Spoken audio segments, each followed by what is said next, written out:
Kevin Palkey. Good morning. Melissa Willett. Okay, good morning.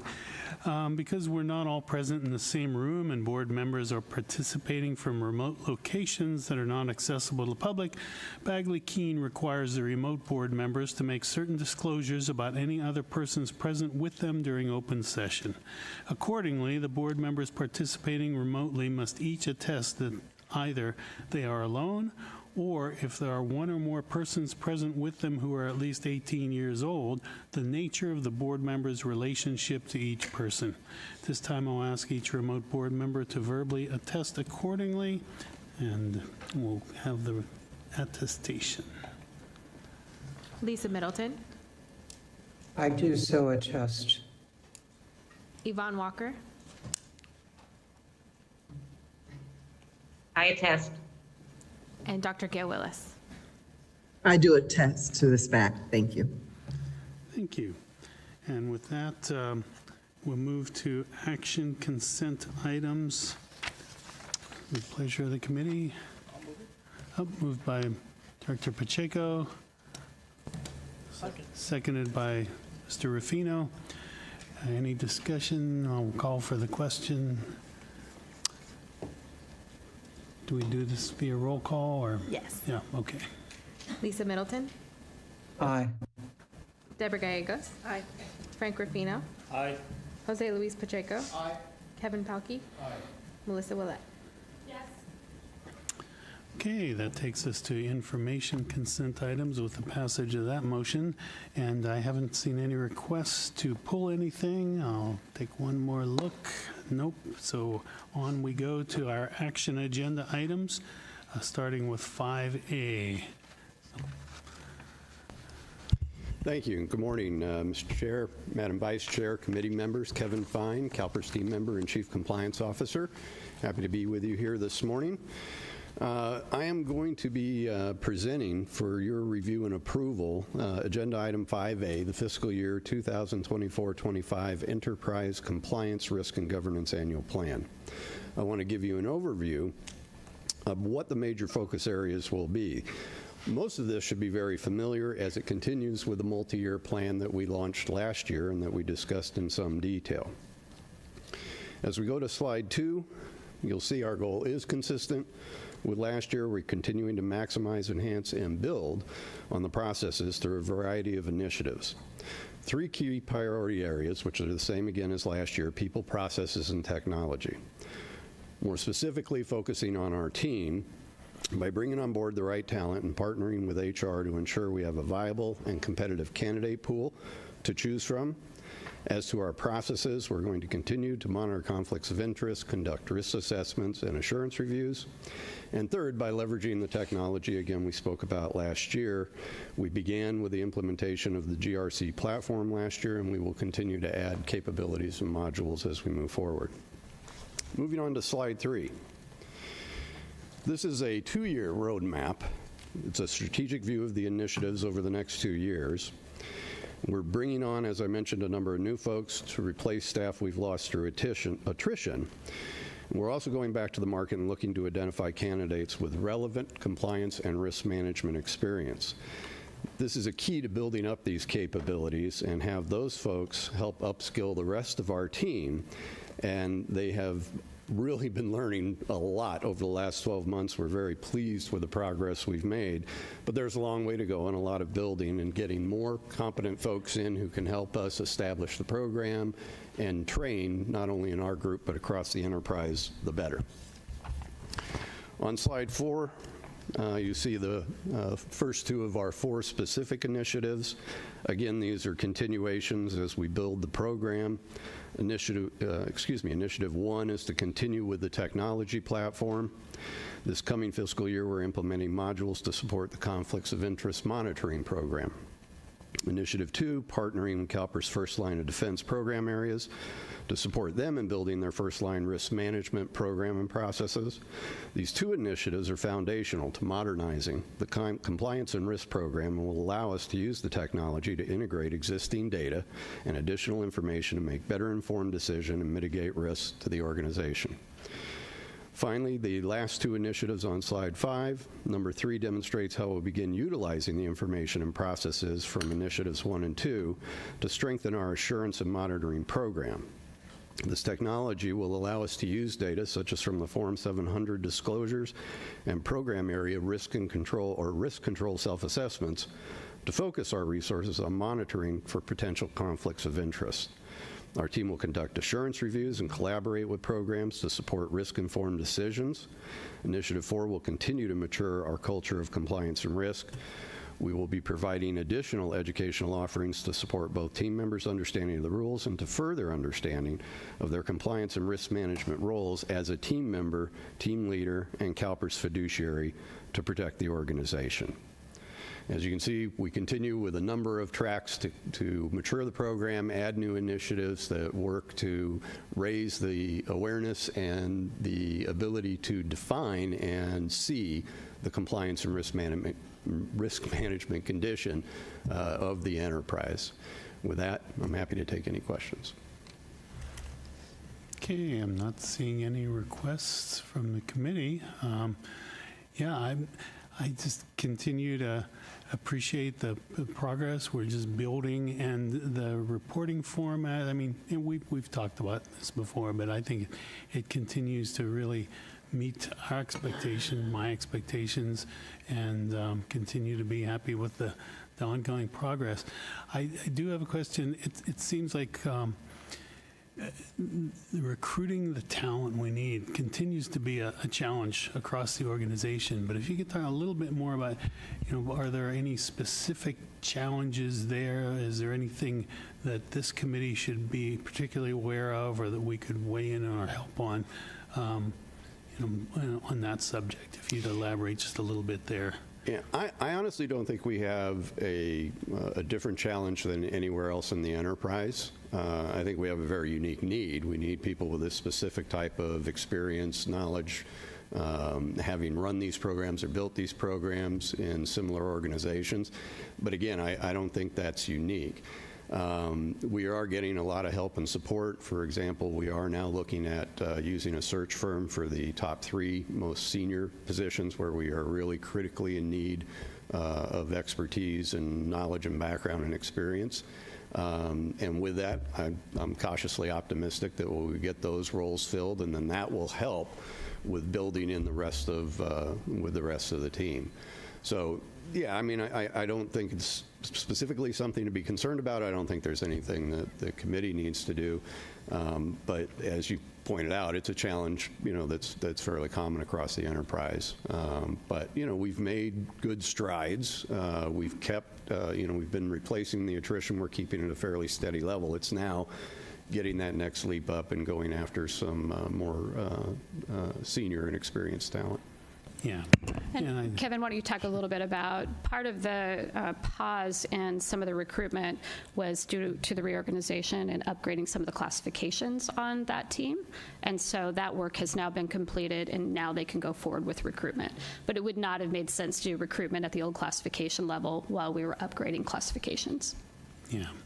Yeah, and I'm sure that, our continued progress and leadership and really, frankly, being something of a kind of a destination employer. We have a very strong reputation, and I think that can only help us as we continue to recruit and try to manage that whole talent flow management that's always a challenge. Yep, thank you.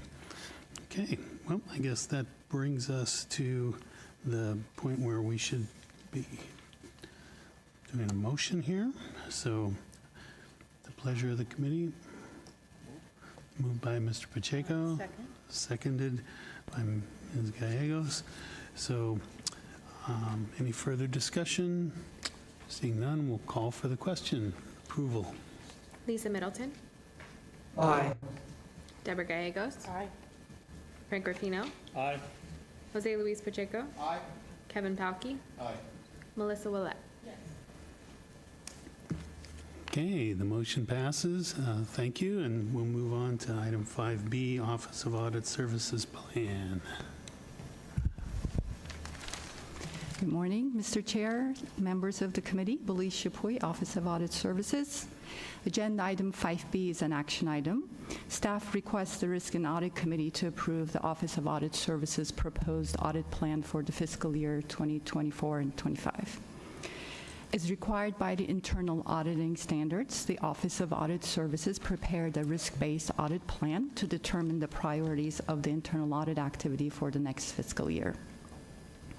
In conducting the risk assessment, the Office of Audit Services, as a third line of defense, coordinated its efforts with the second line of defense, the Enterprise Compliance Risk and Governance. We interviewed CalPERS executive and senior management teams and sought input from the board members through surveys. In identifying the internal audit assignments and activities, staff evaluated multiple risk factors such as the organization's strategic goals, concerns raised by CalPERS management and the board, information from prior audits, coverage provided by other assurance functions. For the employer compliance reviews, the Office of Audit Services plans to complete 4 review cycles, covering 1 compliance area per cycle. Using data analytics, staff will identify agencies for review for each cycle. As required by the internal auditing standards, we'll remain responsive to the changes in the organization's operations and programs, and we will review and update the audit plan as necessary. Any modification to the audit plan will be communicated to the committee through the quarterly status reports. This concludes my presentation, and I'm happy to answer any questions. Okay, I'm not seeing any. Well, I am. Director Pacheco. Yes. Good morning, and thank you, Ms. Badisi, for your report. I just want to ask you, on page 3 of 4 of the report, under the Human Resource Division, one of your objectives is to do reasonable accommodations to evaluate the effectiveness and controls over reasonable accommodation processes. And just wanted to know what is your how you're going to. Do you see that? So the team, once we complete our global risk assessment to identify the assignments that we put on the audit plan, the teams, when they start their assignment, they will also conduct an assignment level risk assessment, look at the processes at the time, and identify the areas that they need to focus on. So we leave the objectives high level here until we do additional risk assessment to determine where we're going to focus on. Very good, then. Thank you very much for that clarification. Okay, very good. I see no further requests to speak from the board, and appreciate the report. Thank you. And we will now entertain a motion to approve. Moved by Ms. Gallegos, seconded by Mr. Pacheco. Any further discussion on the item? Seeing none, I'll call for the question. Lisa Middleton. Aye. Deborah Gallegos. Aye. Frank Ruffino. Aye. Jose Luis Pacheco. Aye. Kevin Paukey. Aye. Melissa Willett. Okay, the motion carries. And that will move us on to 5C, our Independent Auditor's Annual Plan. Some Belize, and I believe BDO is here as well. Yes.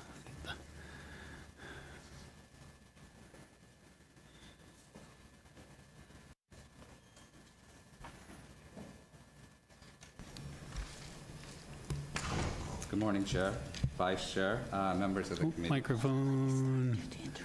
Oh, okay. Sorry. I'll quickly do the intro. The other button. Thank you. Okay. Good morning again, Mr. Chair, members of the committee, Belize Chapuis, Office of Audit Services. Agenda item 5C is an action item. Staff requests the Risk and Audit Committee to approve the board's independent auditor, BDO's audit plan to audit CalPERS' financial statements for the fiscal year ending June 30, 2024. The presentation will allow the Risk and Audit Committee to hear from the independent auditor regarding their approach, objectives, scope, and deliverables for the financial statement audit. BDO staff are presenting with me today, and I would like to turn it over to them.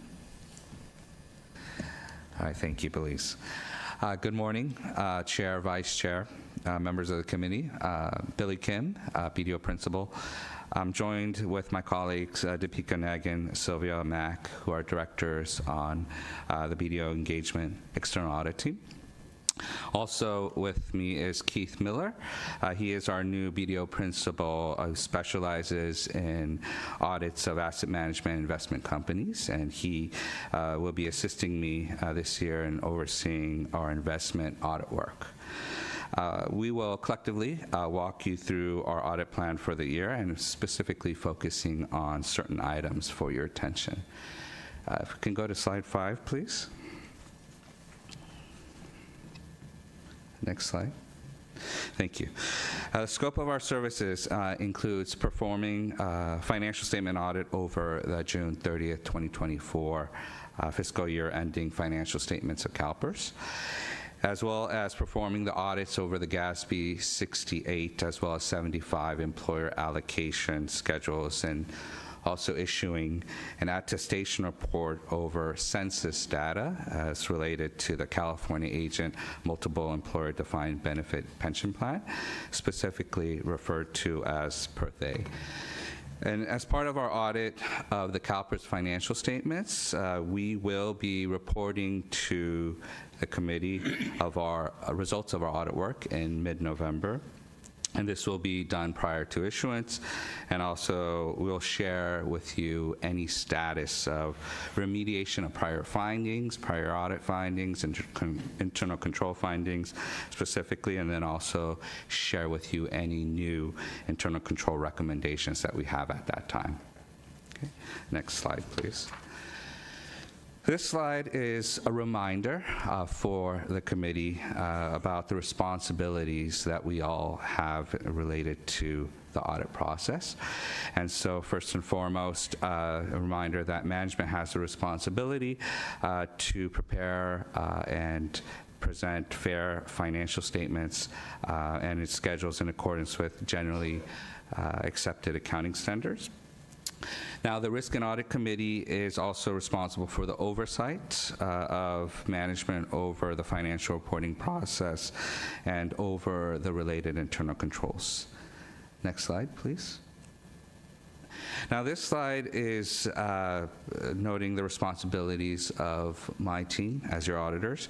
BDO is responsible to perform an audit under the government auditing standards and to provide audit opinion over the financial statements of CalPERS and also the schedules in conformity with generally accepted accounting principles. Next slide, please. This slide is to remind the committee and to let you know that it is a requirement under our standards to be independent of our clients, specifically in this case with CalPERS. And I am confirming to you now that BDO is independent of CalPERS. Next slide. Next slide, please. Now, this slide details the overall audit timeline, and it demonstrates we're meeting with the management throughout the year.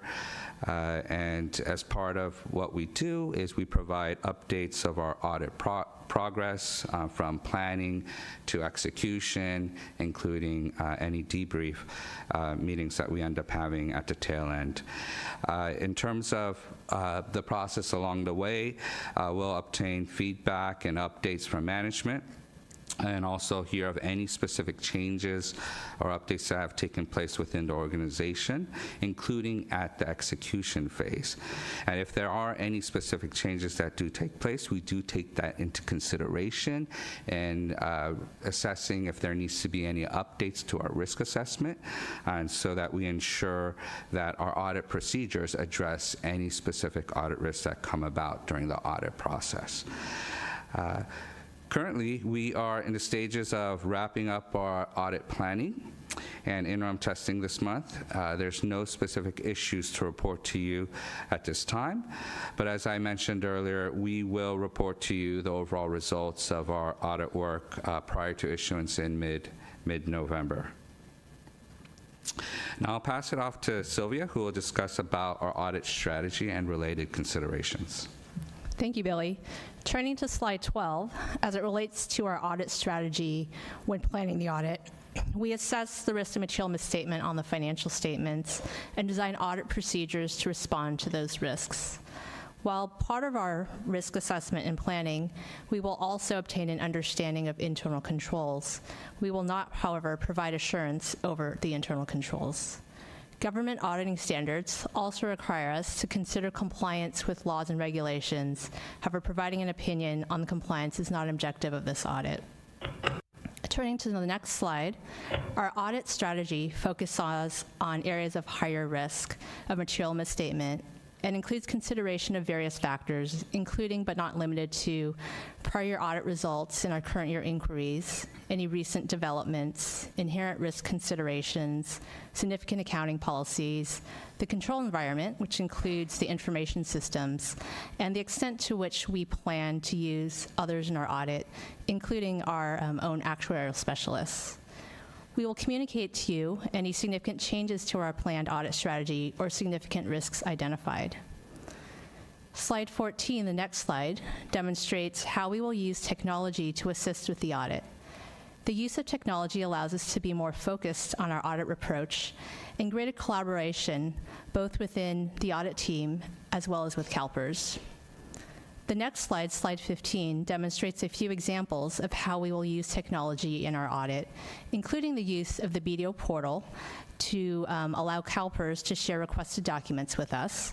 We will also use BDO's Journal Analyzer to assist with our journal entry analysis, as well as our use of data analytics in certain areas of the audit. Next, I'll turn it to Deepika to go over our audit focus areas. Thank you, Sylvia. Can we move to the next slide? Okay. Based upon our initial risk assessment, we have identified our key focus areas. The risk of fraud, including management override of controls, is an area of significant risk that we consider for all of our audits. For CalPERS, our procedures are going to include sending out external third-party confirmations, reviewing tip line activity, and performing risk-based testing, including journal entry testing. An area of significant estimate is the long-term care liability for future policy benefits for the long-term care fund. Our actuarial specialist will assist us in reviewing the actuarial valuation reports, including the review of management's estimation methodology and any key assumptions used.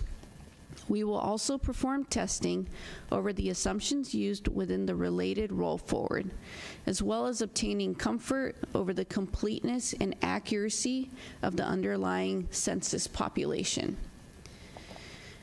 We will also focus on estimated insurance claims due for the healthcare fund. This is a shorter-term liability.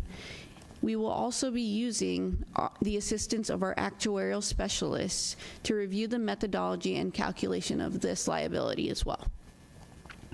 The next area of focus is the pension and other post-retirement benefit liabilities and related disclosures. For this, we will be testing the census data for completeness and accuracy. We will use our in-house actuarial professionals to assist us in reviewing the pension valuation reports that are prepared by CalPERS actuaries, and also perform recalculation procedures. Other areas of focus include plan contributions, benefit payments, premium revenues, and administrative fees earned. We will utilize a combination of sample testing as well as data analytics to get comfortable over these amounts. And then finally, we will also focus on information systems. As part of our planning process, we identify all systems that are relevant to the financial reporting process and review the related controls. Now with that, I'll pass it over to Keith, who will cover the investments portion. Thank you. For investments, our primary audit concerns are twofold. Firstly, ownership and existence, i.e. that CalPERS owns the investments that are shown in its financial statements. And secondly, valuation, i.e. that the investments are fairly presented at fair value in accordance with GAAP. The investment portfolio is broadly broken out into two buckets. Firstly, the marketable public securities, and secondly, the private commingled fund investments, the real estate private equity interests. For the public securities, we can access observable publicly traded last traded prices on the relevant exchange or market, and we can also confirm ownership of the investments with the custodian and reconcile the portfolio to the accounting systems and financial statements.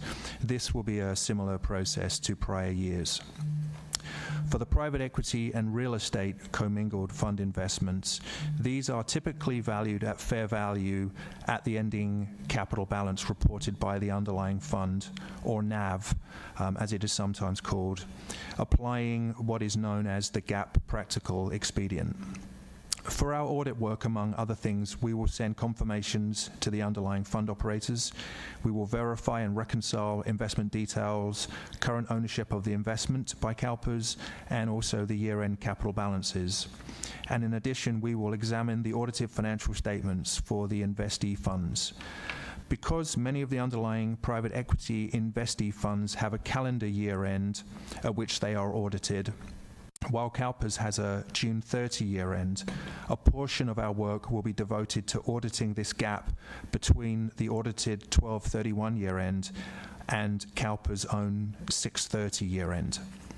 And then finally, we will also address in our audit realized gains, capital calls and distributions from investments, and we will test and corroborate the investments information presented in the financial statements and disclosures.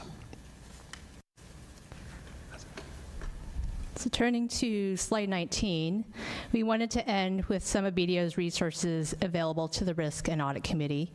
This includes BDO's industry resources on the public sector, as well as specific content on board governance.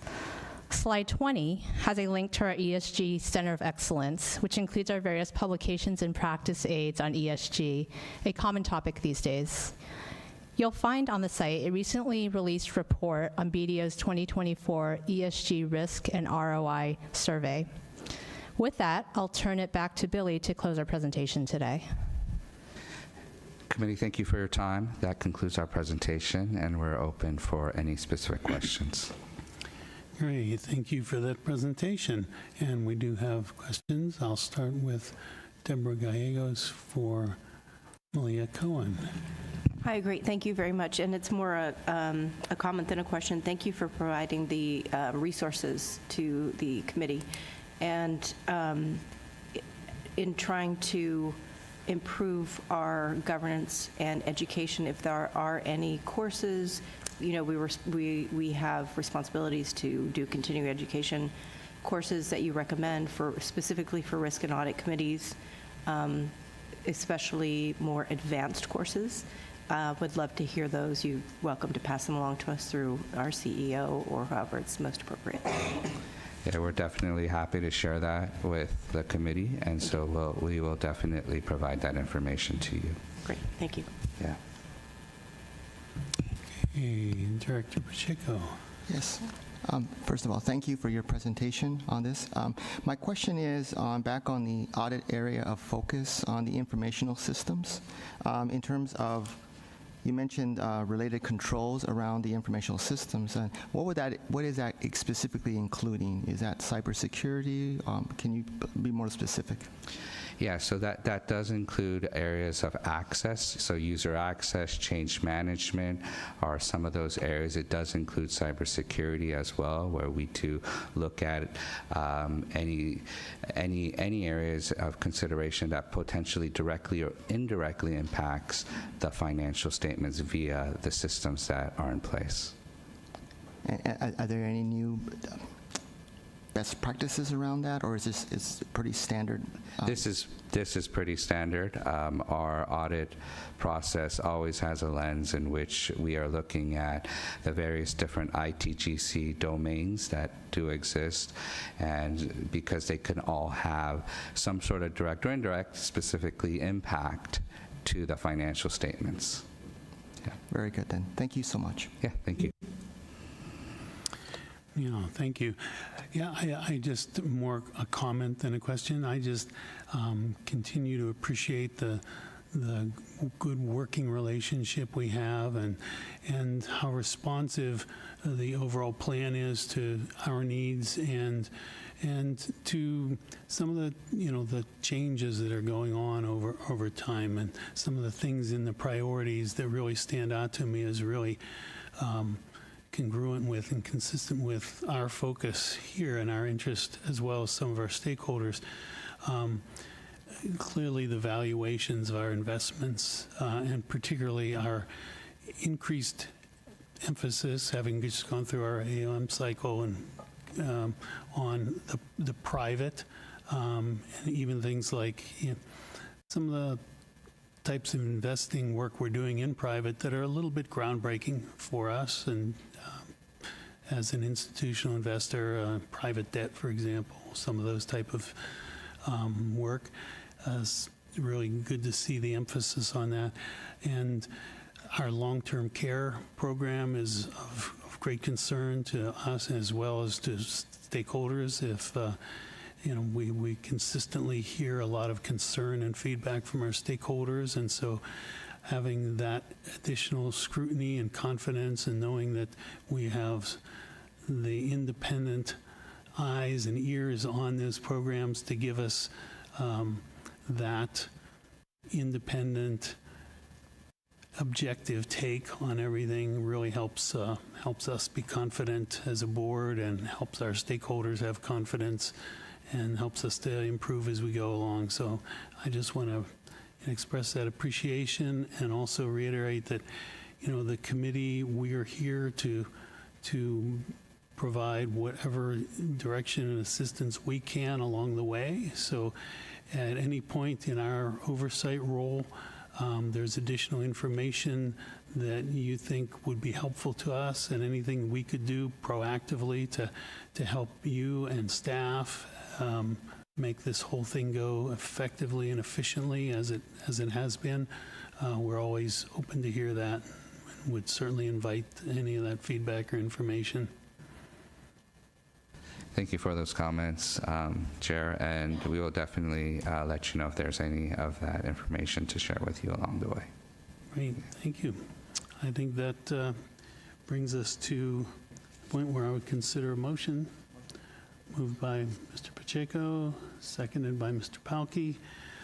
Any further discussion on the item? Okay, I'll call for the question of approval. Lisa Middleton, Aye. Deborah Gallegos, Aye. Frank Ruffino, Aye.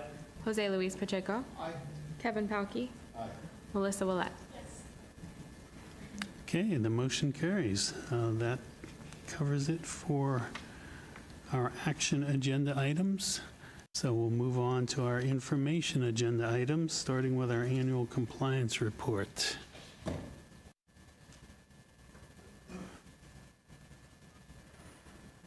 And thank you all.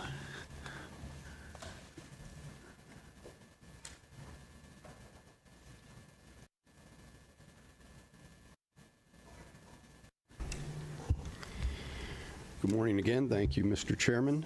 Each year, CalPERS compiles an annual compliance report to highlight enterprise-wide compliance, ethics, and risk management activities and accomplishments for the then fiscal year ending June 30th. This includes accomplishments from both the ECRG team as well as first line of defense business partners across the enterprise. Pardon me. The purpose is to demonstrate effective oversight, assurance, and risk management, as well as to enhance transparency and provide a compilation of our collective efforts for effective board oversight. The report has been restructured this year, with accomplishments now listed under specific compliance and risk management categories, rather than being divided by program areas. The model centers on the 3 lines of defense framework, which promotes collaboration and increased understanding of roles and responsibilities. I think it's important to group these by their categories rather than by the branches, because some of these, as you're not going to be surprised, are common issues across the enterprise for large organizations like this. And so rather than come up with unique solutions, efficiency says we need to address things at an enterprise-wide level. A few highlights from this year's accomplishment. Under the Conflict of Interest Oversight category, ECRG launched the Gift and Entertainment Module Gift Disclosure and Attestation process within the My Compliance Office system. This involved onboarding all CalPERS team leaders, establishing a comprehensive education and communication center, and developing on-demand training modules to provide additional resources and guidance. Under Risk Assessment and Mitigation, ECRG partnered with the Investment Office and Information Technology Branch to complete their risk control self-assessments. The Investment Office completed the process for all asset classes and support programs, while IT completed the process for 2 of the 6 ITSB teams and will continue over the next fiscal year until the full branch is complete. The self-assessment process not only will result in more rigorous and quantitative risk assessment process, but it will ensure a consistent methodology across all of CalPERS and serve as an input to the enterprise risk assessment longer term. Pardon me.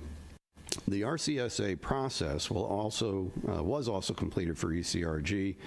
In addition, the Investment Office implemented information barriers to control the flow of material non-public information. Finally, Operations Support Services Division ensured compliance with the State Fire Marshal audit findings to keep our buildings safe and up to code. Moving on to compliance and risk advice and education, the Human Resources Division streamlined the tracking and reporting of mandatory training and shortened the time allowed to complete courses to improve training compliance. Under Data Privacy and Protection, the Customer Service Branch digitized approximately 18 file cabinets worth of data, implemented upgraded authentication procedures, and installed privacy screens in regional offices to protect sensitive information and mitigate fraud risk. Speaking of fraud, this past fiscal year has also seen the launching of CalPERS Fraud Prevention Steering Committee, co-chaired by our Chief Information Security Officer, Al Arboleda, and myself, with DC representation from across the enterprise. As it pertains to policy, governance, and reporting, the Health Branch strengthened the Health Plan Compliance Program with a recent PPO solicitation by increasing reporting requirements for health plans in the areas of networks, quality, equity, behavioral health access, and telehealth. Lastly, in the category of compliance and regulatory change management, FINO worked with the SIP program record keeper to comply with Secure 2.0 Act changes that were effective this fiscal year and updated the MyCP system to allow all employers to process Roth contributions to comply with future changes effective the next 2 fiscal years. They also updated the SIP plan document to include recent federal changes. As you can see, the organization accomplished a lot of good work to strengthen compliance and risk management practices throughout the organization. I am very pleased with the dedication and focus I've seen, and with that, I'm happy to answer any questions. Okay, thank you for that report. And I'm seeing a request from Frank Ruffino for Fiona Ma. Thank you, Mr. Chair, and good morning. And thank you for the report. Just have a quick question on the monitoring and assurance. There was 30A substantiated complaints, and without going in any specific, I'm not sure if that's a little or a lot, but did you find any patterns or any trends, or did you find anything that it's worthy to additional training, or anything that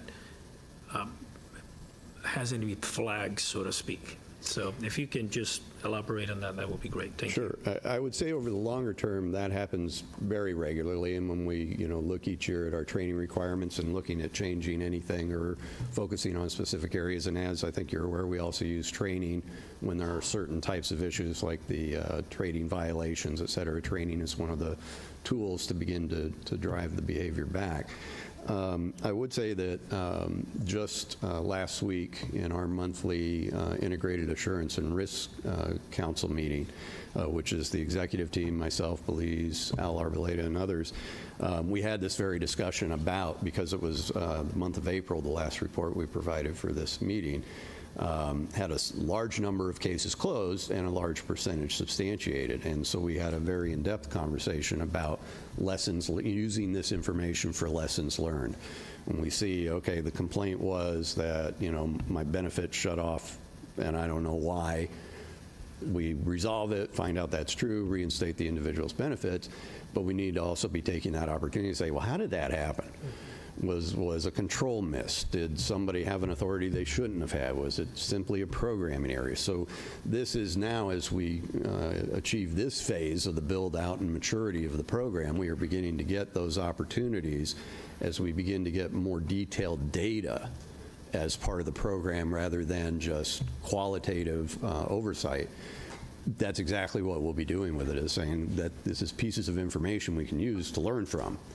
And say if this was allowed to be shut off, maybe there's a control missing, maybe there's a control that needs to be enhanced. So yes, we're very much of that mindset, and our expectation is that will ramp up over the next couple of years as we continue to expand the programs and add types of activities.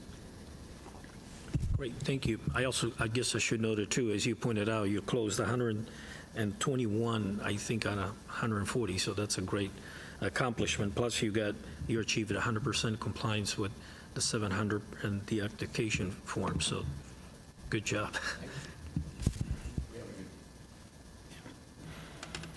Yeah. Thank you, Mr. Chair. Yep, thank you. Yeah, I'm encouraged to hear that we're moving to more from just kind of information and raw data to really now be able to start moving from that to more analysis, more proactive approaches. I know throughout the enterprise we're doing more data-driven, more focused kind of analysis, problem solving, preventive. And so for us, as we go forward and that develops and builds out more and more, having some of that more granular information would also, I think, be helpful to us as a committee. So, if you've got so many, if you are getting to the point where you're then kind of slicing and dicing things, based on, say, extent of noncompliance or potential impact or, red, green, yellow, or, however, to start honing in on being able to kind of then do some of the kind of analysis to look for what are commonalities, what are systemic issues, what are one-offs, what are the potential impacts of them, just to further hone in on for improvement going forward, both kind of continual or kind of breakthrough improvements. And so that's, again, as a kind of a longtime data geek, that really appeals to me, and that we're moving into that much more into that kind of effective approach now that we're getting these systems really in place and getting our processes and our controls down. So it's always good to see that kind of forward progress and see tangible results. Thank you. Yeah, you described the maturity curve exactly. We're coming from a place where we've been providing information to get an assessment, an appreciation, or an understanding of the compliance and risk status of anything, the organization or any piece within it. We're now moving beyond just flat information to actually actionable information, things that not only tell you what the current condition is, but tell you there might be something you can do about it if you're not in a condition that you want to be. So it's a two-part thing, and that's exactly what you just described, and that's the arc we're on. Yeah, it's good to see us moving to that timely, actionable, and be able to prioritize our efforts and for most effect. So great, thank you. I don't see any other requests to speak, and so I guess that will move us now to our next item, which is our final actuarial review report. So again, thanks to the whole team for that effort, and now on to our next item. Okay, good morning, Mr. Chair, committee members. I am Randy Zubek from CalPERS actuarial team. I'm here today to introduce our next information item, which is the final actuarial review report completed by our outside actuarial firm, Buck. Our main speaker today will be David Driscoll from Buck. David is a nationally recognized expert in the area of public sector retirement systems, as is his firm. And I'd like to take this opportunity to personally thank David and his team for several years' worth of collaboration and insights and valuable recommendations that we will continue to use to improve our CalPERS reports. Over the last several years, David and his team have reviewed our state report, our schools report, the reports for our affiliate plans, and the subgroup of our public agency reports. They have provided preliminary information along the way to us as well as this committee. And David is here to present his final report, which is attached to this item as Attachment 1. Having listened to BDO's presentation, I'll just say briefly that this is a completely separate and different review of the actuarial work. It is not affiliated with the work that BDO does. It gets much more into the weeds of the actuarial calculations, not so much looking at data, which is something that BDO would do. So clearly, the actuarial office has a number of people looking over our shoulders and making sure we're doing a good job, which of course we welcome. And with that, I'm going to turn the presentation over to David. Thank you, Randy. I'm here to present our report on Task 4, the final task, under the current contract for parallel valuation and certification of actuarial valuations prepared by the CalPERS Actuarial Office. Task 4 consists of revisiting of the work completed in Tasks 1 through 3, and verifying whether action has been taken to implement recommendations that we have made in our reports on those earlier tasks. Task 1, as you may recall, was parallel valuation and certification of public agency valuations. Task 2 was parallel valuation and certification of the state and schools pool valuations. And Task 3 consisted of parallel valuation and certification of valuations made of the 2 judges' retirement systems, the legislative retirement systems, and the 1959 survivor benefit plan. In each of these 3 tasks, we were able to match the results reported by the actuarial office rather closely. We also found the assumptions and methods used to be reasonable. The overall quality of the valuations prepared by the actuarial office is very high. That said, in each of tasks 1 through 3, we had recommendations to make for certain changes, primarily related to information disclosed in the reports that we felt would improve them. Typically, these recommendations called for information in the report to more completely or accurately disclose the methods or assumptions used in the valuation. The specific recommendations made in tasks 1 through 3 are, of course, enumerated in the report that we circulated. So in task 4, we followed up on our recommendations, and I'm pleased to report that virtually all of them have been acted upon or will be acted upon in the upcoming valuation of the retirement systems to which they pertain. We commend the personnel of the actuarial office for their cooperation with us, the courtesy they extended to us as we conducted the parallel valuation and certification process, and certainly, above all else, for their receptiveness to our recommendations. And with that, I would be happy to entertain any questions. Okay, I've got Frank Ruffino for Fiona Ma. Thank you, Mr. Chair. And thank you, Mr. Driscoll and staff for the report. I have a couple questions just so that I understand a little bit better, particularly the recommendation of the summary of task 2. One of the recommendation, one of the bullet point says that we suggested the reports provide a description of the post-retirement mortality assumption as opposed to or in addition to a table of sample rates. And so I'm trying to understand a little bit better, how does providing a descriptive overview of the pre-retirement mortality assumption enhance the understanding of its impact on actuarial valuation compared to presenting a table of a sample rates?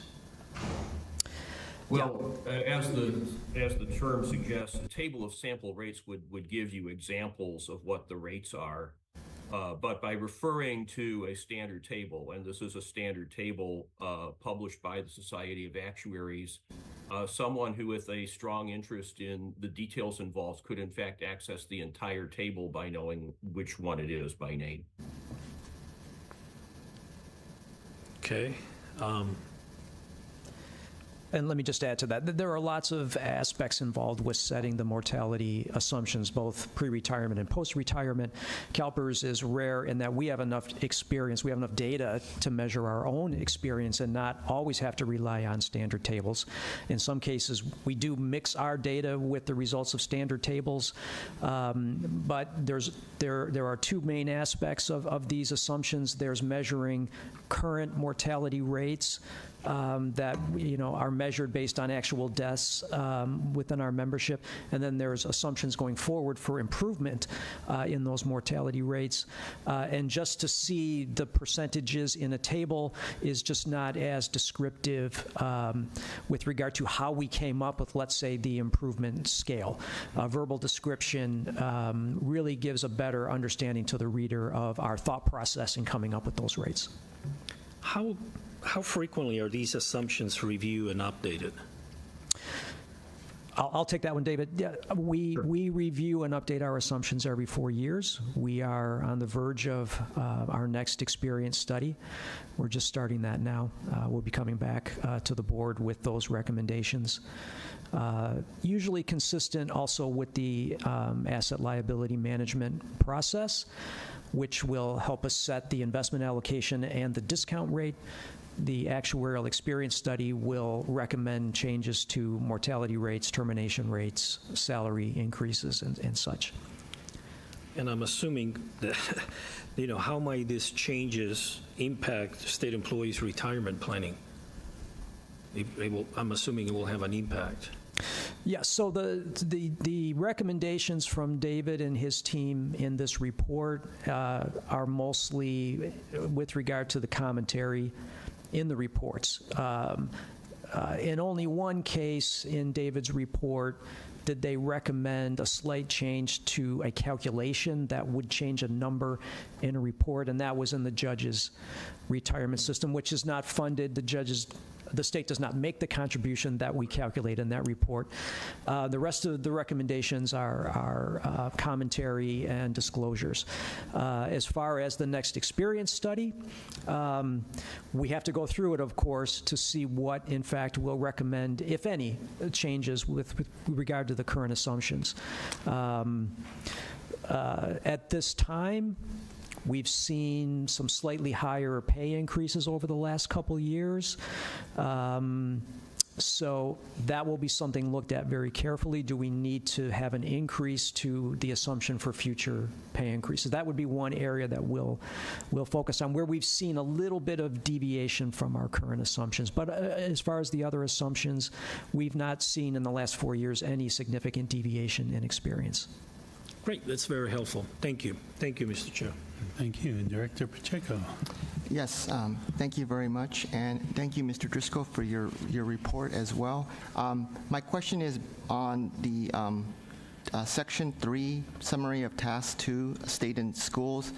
It's the final comment where it says, we suggest that the report provide a description of the pre-retirement mortality assumptions, including the mortality improvement scale, as opposed to or in addition to the table of sample rates. And it mentions the school pool evaluation report and some improvements. Can you just describe to me exactly what that means exactly? Yeah. Go ahead, David. Yes. Okay, thank you. Yeah, in other words, there's, as Randy mentioned in the response to an earlier question, we use in the actuarial profession now in valuing pension plans both a base mortality table and an improvement scale. The idea is that mortality tables tend to become out of date because of improvements in longevity that typically emerge. And for a number of years, the Society of Actuaries has been publishing mortality improvement scales. And so what we were suggesting here is that because the mortality improvement scale is a modification, specifically it's 80% of a standard mortality improvement scale published by Society of Actuaries, that simply be identified as opposed to providing sample rates from the table, because a person with an interest in the subject could easily access the entire table if they know what its name is, because it's a publicly available document on the Society of Actuaries website. Well, I see. And then would that be the standard then, the standard practice then moving forward? I think it is. I mean, as Randy mentioned, CalPERS, because of its unusual size, may well have enough credible data to develop its own improvement scale. Very few retirement systems are large enough to do that. So that assuming CalPERS continued to use the standard Society of Actuaries mortality improvement scale, with or without modifications, it would certainly be customary to state it that way. The other retirement systems we work with, which are not large enough to develop their own improvement scales, typically state their mortality assumption is a combination of a base mortality table plus one of the standard tables published by the Society of Actuaries. Okay. Thank you very much for those comments. I appreciate it. Thank you. Great, thank you.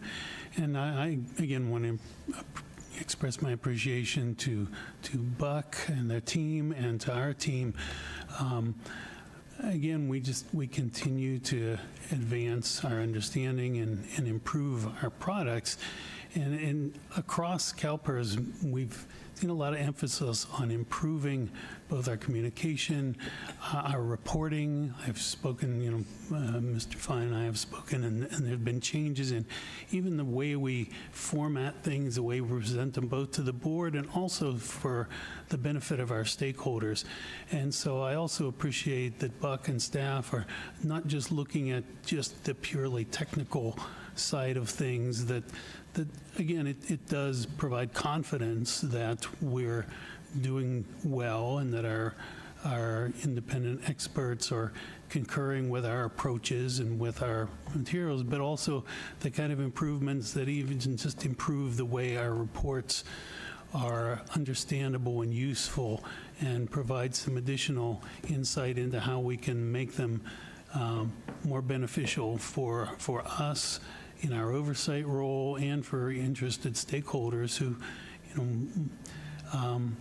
really do dig into this stuff. It's always amazing to me, the commitment among a lot of our stakeholders and stakeholder representatives, that they do really pay attention to this stuff, and anything we can do to improve the quality of the products, the reports, so that it's easier to understand and so people can provide meaningful feedback, and in our case, oversight and assistance is always appreciated. So thank you for that. And I think that about covers it for this item.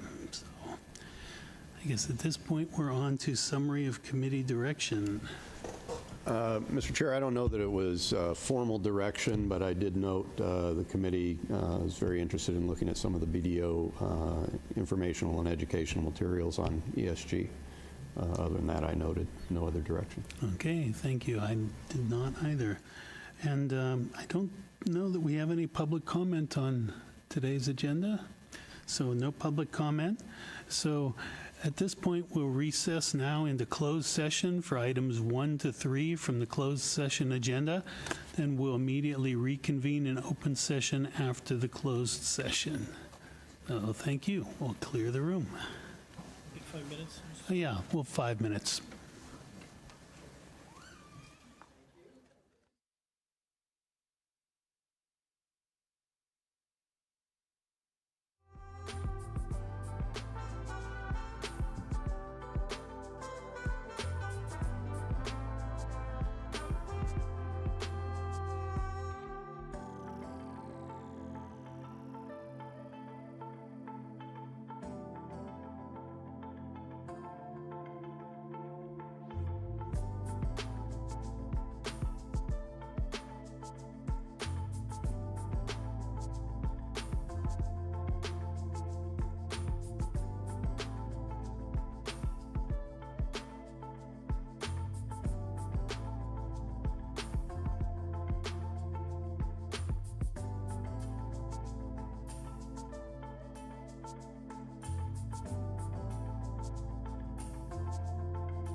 We're back in open session, and without objection, I will adjourn the meeting. So we are adjourned. Do you know what time, what PCTM, is that next? Is it? Agenda is for is it- 10:30, but Okay, so you want to? we will not take 10 minutes. At your pleasure. Okay, at 10:30. No. Well, 5 minutes, 10 minutes? What do you want? 2 minutes. Okay. Okay, so we will be back for PCTM in 10 minutes.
Compensation and Talent Management Committee to order, and I'll ask for a roll call vote, please. Roll call.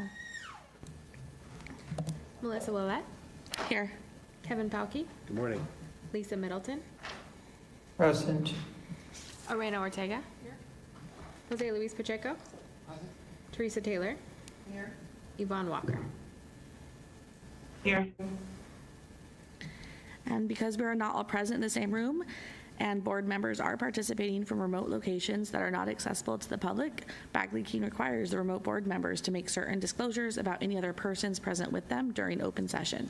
Accordingly, the board members participating remotely must each attest either that they are alone or if there are more than one persons present with them who are at least 18 years old, the nature of the board member's relationship to each person.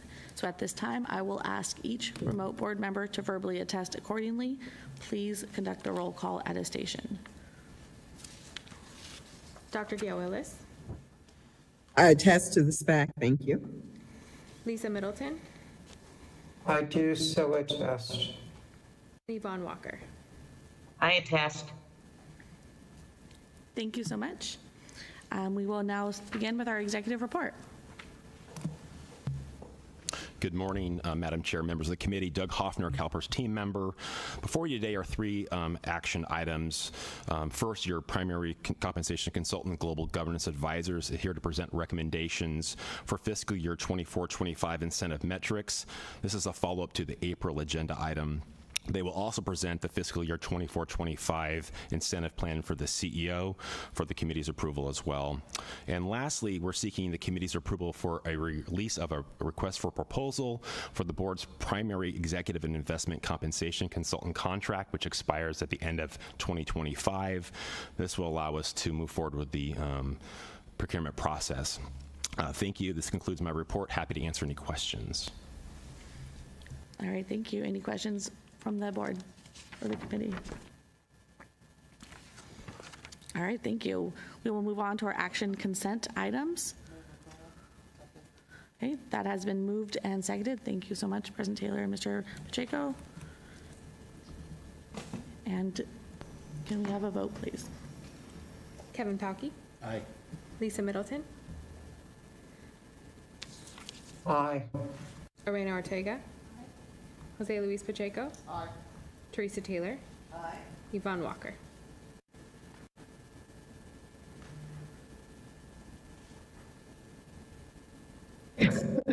Aye, if you were calling on me. Okay, and that does pass. Thank you, committee. We'll now move to our information consent items that have not received a request to pull any item, so that is there for your review. And we now have our action agenda items, beginning with item 5A. Thank you, members of the committee. Good morning. Michelle Tucker, CalPERS team member. Item 5A is an action item. To comply with the board's policies, incentive metrics are reviewed annually by the committee and the board's primary compensation consultant, Global Governance Advisors. Based on GGA's review of the existing metrics and input from the committee at the April 2024 meeting, GGA will present the recommendations for incentive metrics for fiscal year 24-25 incentive plan inclusion. Final board-approved metrics will be included in some combination on fiscal year 24-25 incentive plans for eligible executive and investment management positions, including the CEO's incentive plan, which will be presented in item 5B today. That concludes my opening remarks, and we can invite Mr. Landers and Mr. Kelly to begin their presentation. Excellent. Thank you very much. Good morning, Madam Chair, members of the committee. Thank you for inviting us to experience your California heat. Something we are not experiencing in the city of Toronto right now. This is a continuation of the performance management design and annual process. This is a best governance practice.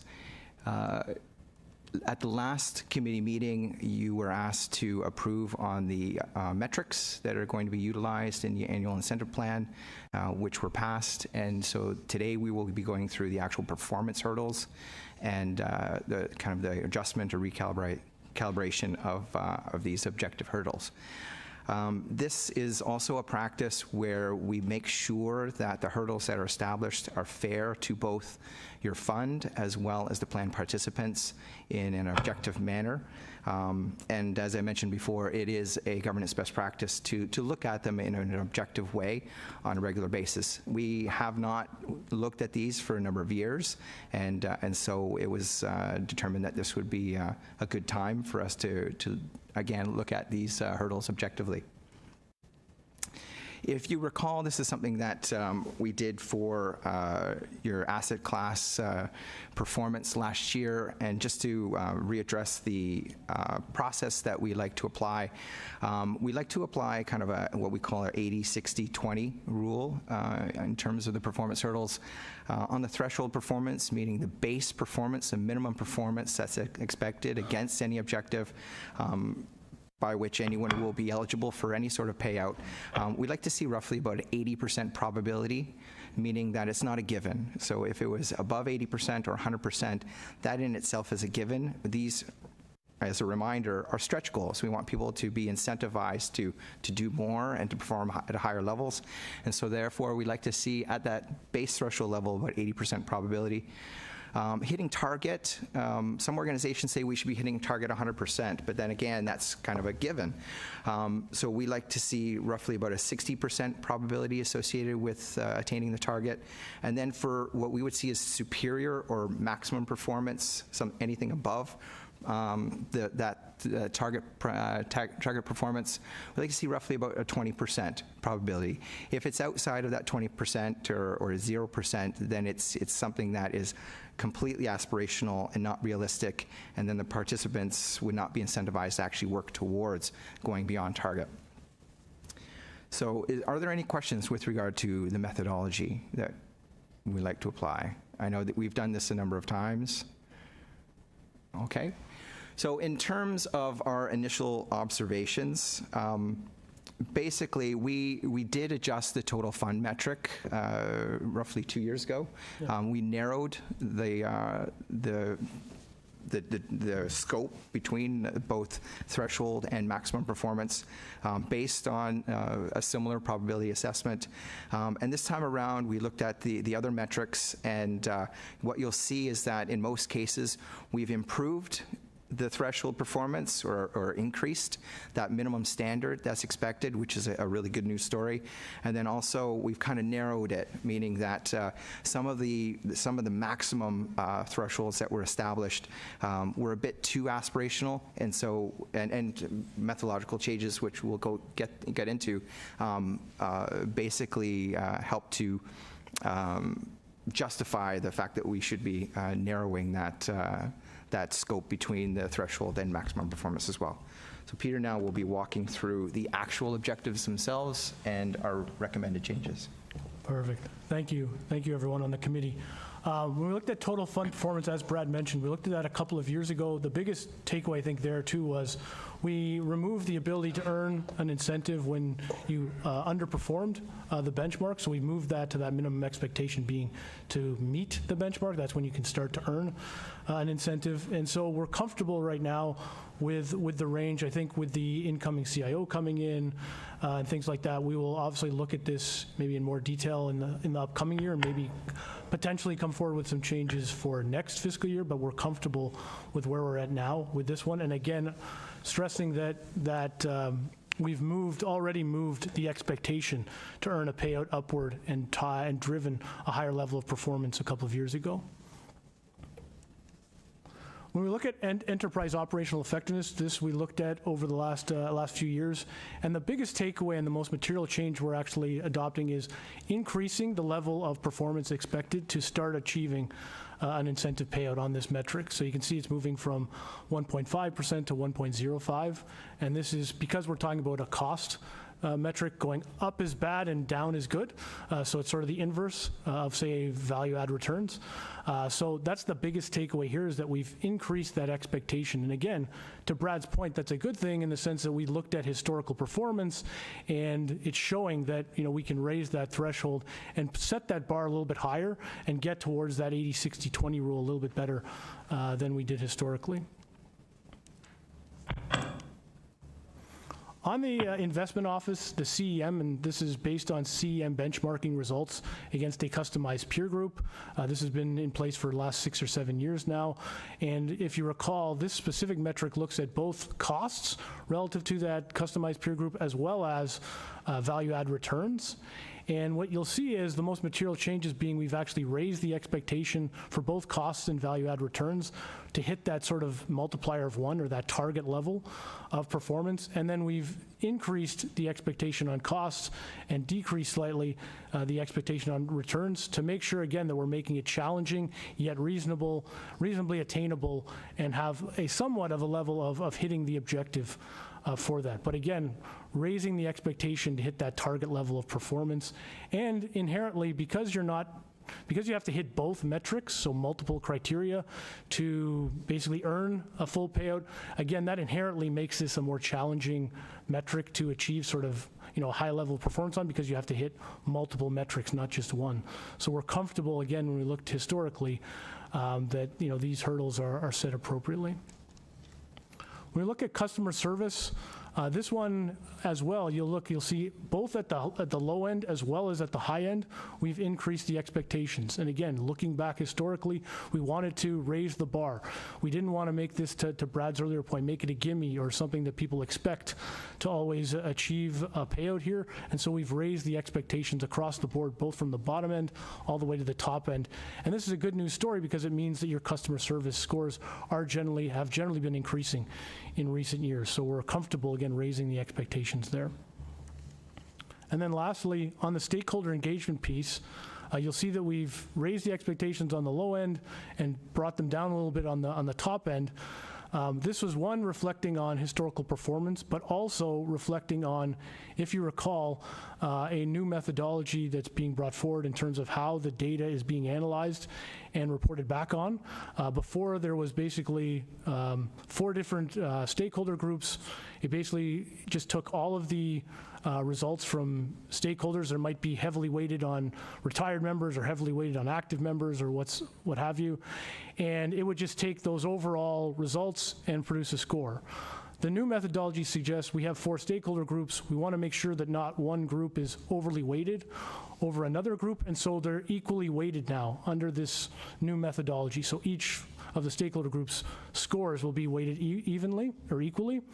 And so when you look at that, when you update and you look at that methodology and you look back at the last few years of performance, what becomes quite evident is the variability in terms of actual results. It really shrinks. So you don't have as much volatility in terms of getting a lower score or a higher score. It tends to be a little bit more condensed together. And so that's partially why you'll see that we've updated the metrics to reflect this new methodology.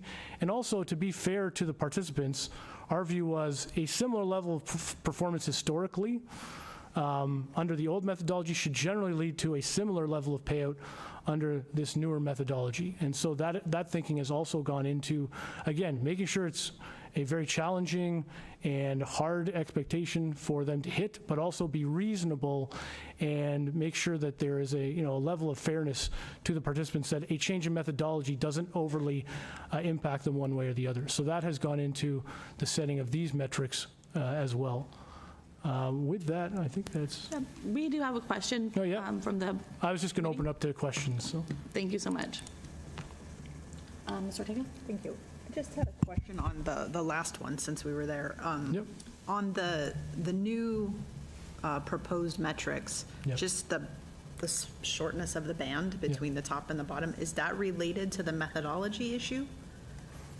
Yes. So again, as I mentioned, when you look at historical results, when you use this new methodology and you look back at the last few years of performance, it tends to have a situation where the variability in results is a lot less. So your volatility is less in terms of the results. So it does lend itself to a smaller spread because you're not going to necessarily see the volatility too low or too high in the results. And so we've tried to incorporate that into the setting of the objectives or the metric hurdles. And if I could add, just to be clear, what we did with your survey team is ask them to apply the new methodology and provide us a historic data in correlation to that new methodology. So we assessed it based on, the historic performance levels. And then again, we applied our 80-60-20 principle, which you'll see in the back end for full transparency. You land almost exactly on that 80-60-20 spectrum, which is perfect. We see that as optimal. Unfortunately, it is a narrow band, but it's where the data lies, and that's where we see it's fair and objective. Is there any risk of making this measure not very meaningful? Of it being less meaningful? Because if I'm understanding, I think I understand and agree with the point of not having any one group voice outweigh the others. So if I'm understanding the math, you're sort of averaging the scores together, which then is going to always end up in this really small band of outcome, unless there's some really anomalous event, right? Yeah.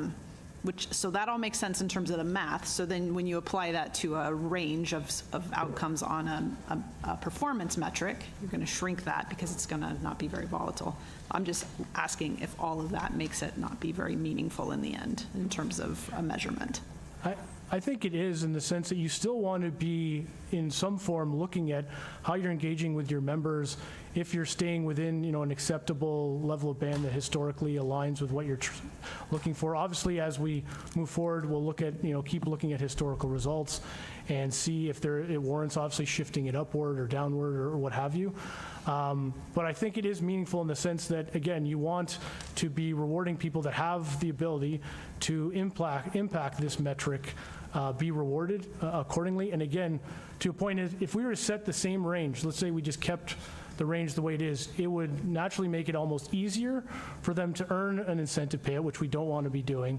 On the flip end, it might make it too challenging and unrealistic, and it doesn't then make them strive to even try to increase their performance that little extra piece. So we're comfortable that, yes, there's a narrower spread, but it still is meaningful in terms of rewarding people for an important area that you want them to be getting you the performance and getting your members the performance that they expect. And over time, hopefully we'll look to see and increase those expectations as the hurdles and as the performance dictates. And also in terms of looking at the new methodology, the concern that we've been discussing with this committee and with your board for a number of years now is that specific stakeholder groups were underrepresented within the methodology, so that you had other groups that were kind of skewing that satisfaction level. If I recall correctly, it was the active members that historically were the underrepresented group. So in association with this new methodology, the survey group will be looking at ways to more actively engage your active members to increase their participation. So to your point, if we can get more people to respond to these surveys, then we might see a wider variation, and then we'll see the band actually grow. But right now, based on the historic data that we have, this is what is objectively fair. And so we'll keep monitoring as we go forward, but we feel that the range is still fair and defensible and is objectively based. But to your point, the engagement strategy, and this is not something that's unique to CalPERS. Peter and I can attest that pension funds throughout this country, actually almost throughout the world, are really struggling on engagement. I think to some extent we're suffering from survey fatigue, and I'm sure, Irena, you're dealing with that at your own departmental level as well. And so again, it requires some creativity, some new methodology to increase those engagement scores. But we won't know until the data starts coming out, so we will be keeping a close eye on this for the years to come. All right, we have another, Mr. Pacheco? Yes, thank you, Chairwoman Willett. Thank you, Mr. Kelly, on that note. I wanted to just follow up with what Irena said on the stakeholder engagement survey. You mentioned that it has been underweighted with respect to the active members, but now with this new methodology where we will have an equal weight, how will we mitigate any of the inherent statistical bias associated with this new methodology? Is there a system in place for that? We did have discussions around what is the minimum threshold participation level that would be required so that statistically the data would be valid. And then to your point, an earlier point that you had made, Mr. Pachenko, was that we're looking at different ways. So I know you had suggested issuing the survey out in Spanish. Yes. And so these are all things that are taken into consideration. And actually, I was going to follow up with the Spanish one. Has that been implemented, or is that in the works right now? That'd be something that we can't necessarily answer that. It would have to be your policy division that would maybe give you. Yeah, it hasn't been. This is all for 2025 data. So this survey hasn't been done yet. We did the last one for 2024. I don't believe it included the Spanish. We do translation services when requested. This would all apply in sort of the spring of 2025 for that fiscal year's data reporting. Oh, I see. So it will be for the, okay, I got you. We're just going to get it done because the fiscal year starts July 1. We need to have the metrics in place in order to have that done, but the surveys don't take place until the spring of next year. Oh, I see. Very good then. And then the last question I have is you mentioned the hurdle rates are challenging, but you also mentioned they're realistic. I mean, are they relatively realistic for this particular set? And if you guys, it's more a philosophical question.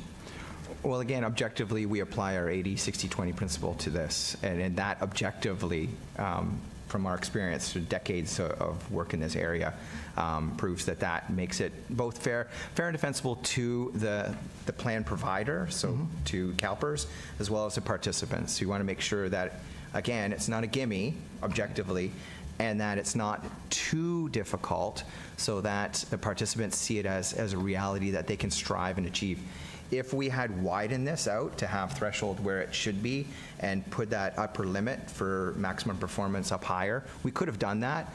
But participants, they can see where things are too aspirational, and so therefore there's no motivation for them to go beyond that target at that point, because they'll just say that's way too hard. We've never achieved it in the past, so we're just going to slow our jets after we hit that target.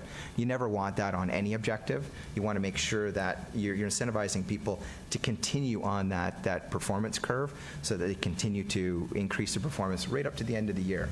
Very good then. Thank you very much. That's all my questions. Okay, we have Ms. Taylor. Are we all in agreement? I can make the motion. Sure. Is there any other presentation? Okay. No, there's just some details that they're all in the memo you would have received around the probability assessment details. So that's just all the quantitative analysis that went into determining the hurdle rates. So. Okay. Thank you so much for that. Thank you for the discussion, committee, and I will take the motion. So I'll make the motion to approve the incentive metrics for fiscal year 24-25 as presented by the board's compensation consultant, Global Governance Advisors. All right, thank you. And it's been seconded by Mr. Palkey. Can we do a roll call vote, please? Kevin Palkey. Aye. Lisa Middleton. Abstain. Orena Ortega. Jose Luis Pacheco. Teresa Taylor. Yvonne Walker. Aye. That motion does pass. We will now move to item 5B. Thank you, Committee. Michelle Tucker, CalPERS team member. Item 5B is presented annually as part of the regular incentive plan cycle required under the board's compensation policy for executive and investment management positions. Recommendations for the Chief Executive Officer's fiscal year 24-25 plan will be presented by the board's primary compensation consultant, GGA, and have been provided in attachment 1 to the item.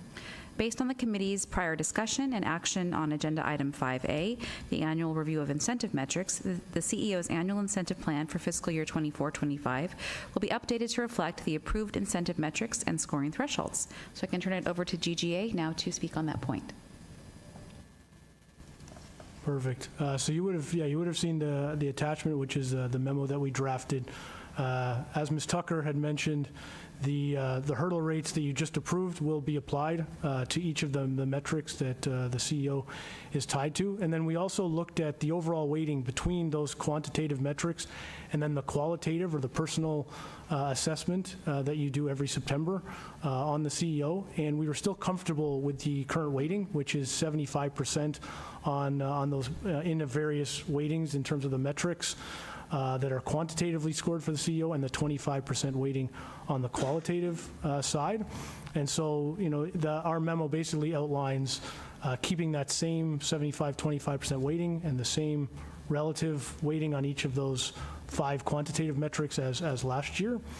And we feel, again, that that's fair, it's defensible, and it's in line with typical market practice. And so really that's all, it's all sort of detailed in the memo. But just wanted to open it up for any questions people might have on the weightings and the CEO's specific incentive. Thank you so much. Any questions from the committee?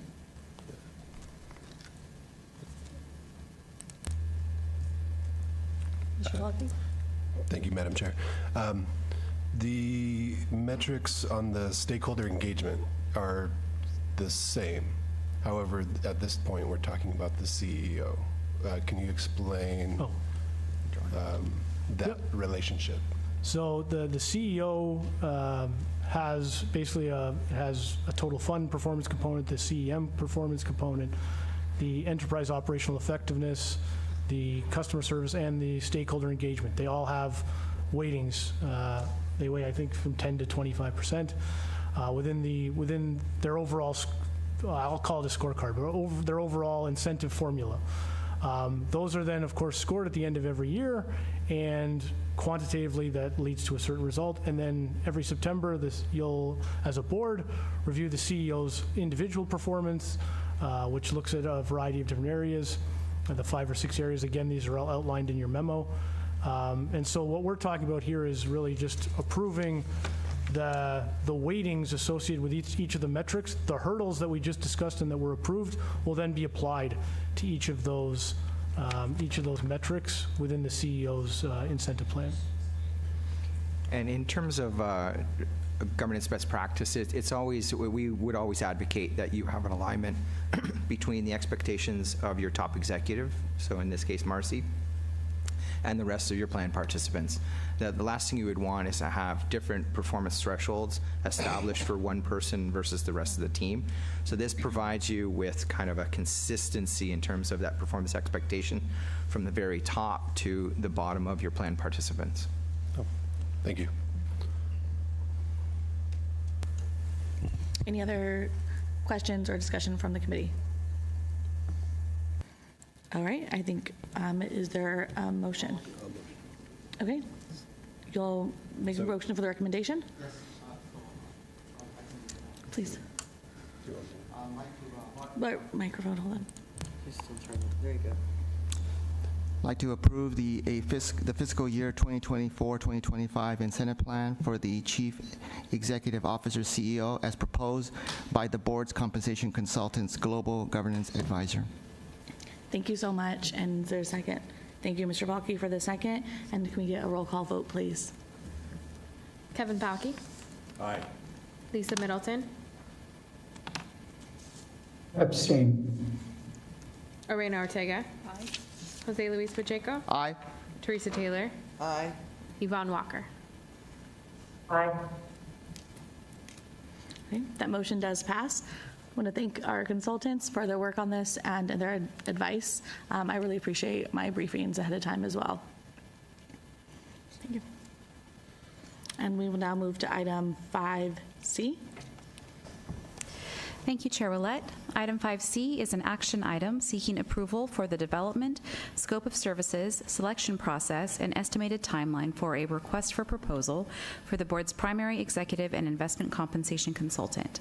The current contract for the primary executive and investment compensation consultant expires on November 30th, 2025. The proposed scope of services is included in Attachment 1 and closely aligns with the services outlined in the current contract.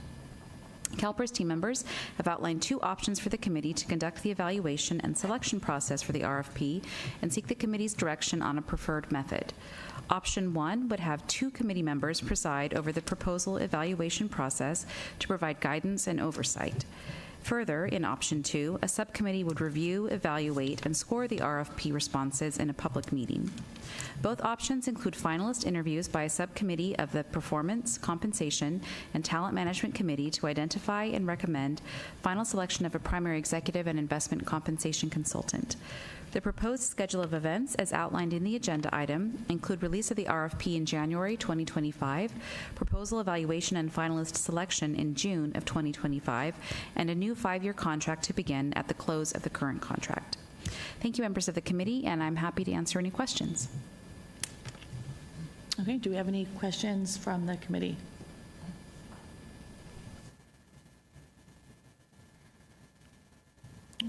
All right, seeing no questions from the committee, do we have a motion? Okay, one more. Move approval of option.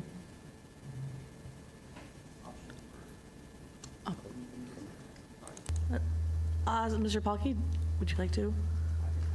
Okay, approve the. Option number 2, the subcommittee evaluates the proposals, number 2. So do you want to make the recommendation from 5C for the development? It is 5C, yes, and then one of the options, which is we have to pick one of the 2 options, correct? Correct, along with the, wondering if we want the estimated timeline, et cetera, the rest of the. Yeah. Sorry, I'll read it out then. So let me read it out. Take your time. Yes, so I'd like to approve the development scope of services selection process and estimated timeline for the request for proposal for the board's primary executive and investment compensation consultant.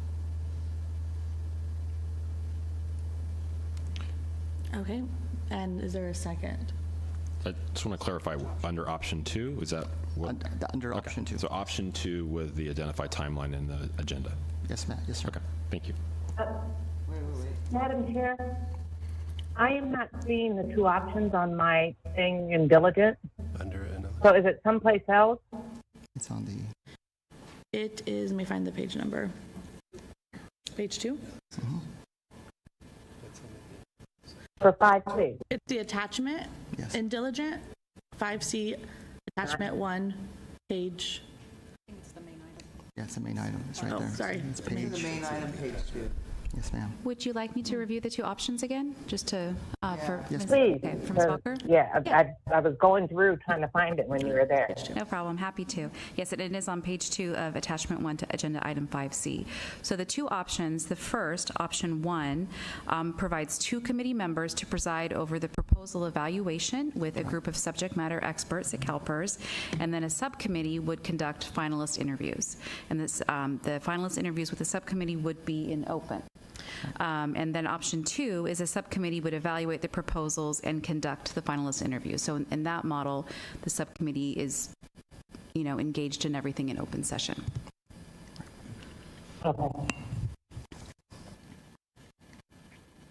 Okay, thank you for that clarification. Thank you, Ms. Walker, for clarifying. So the motion is there a second to the motion? I'd like to, hold on. Okay, Ms. Taylor? I'd like to discuss the different options before we, because I'm looking to support option 1.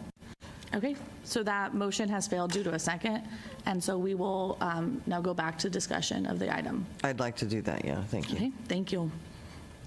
Would you like to kick off that discussion, Ms. Taylor? Sure, I appreciate. Can't do that. Can I do that? Did we do it right? Okay. You're whispering over there. I thought, oh, what'd I do wrong? I know parliamentary procedure. So I think having 2 committee members go over the proposal evaluation and then the subcommittee do the final, I think that's more time efficient. If we have to get 4 members together, first of all, there's only a couple of us that live here in Sacramento, so we have to, either do it on Zoom or we have to bring people together, which is kind of difficult.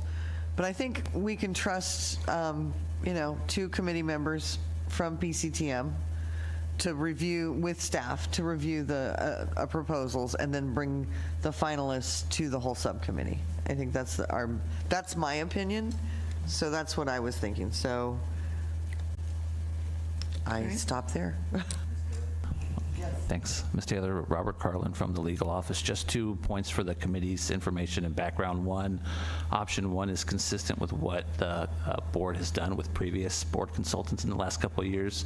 And second, to your point about logistics, because of the way the teleconferencing statute works now for Bagley-Keene, we need a majority of the subcommittee to be here in Sacramento, so we wouldn't be able to have like half, so we'd have to, so if it was a 4-member body, we'd need 3 members to be in here in person and so forth. So just for your information. All right, thank you so much. Thank you, Mr. Carlin. I'm going to go next to Ms. Walker. So, as I think I do favor option 1, and I apologize for not getting to be the second quick enough.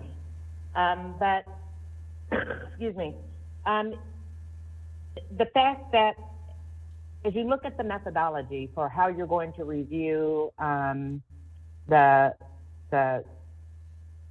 bids, right? I think it's important for 2 of the committee members to be a part of that.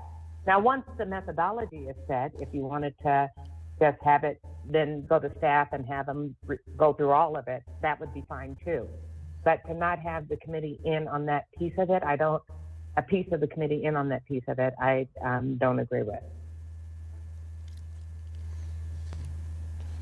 So, Doug Hoffner, CalPERS team member. So, under option 1, what is proposed under this proposal would be having the 2 members of the committee to be identified by the chair to basically provide oversight and really the minimum qualifications, right? The idea is that the number of bids we get, you go through minimum qualifications, who passes the hurdle, which firms do that.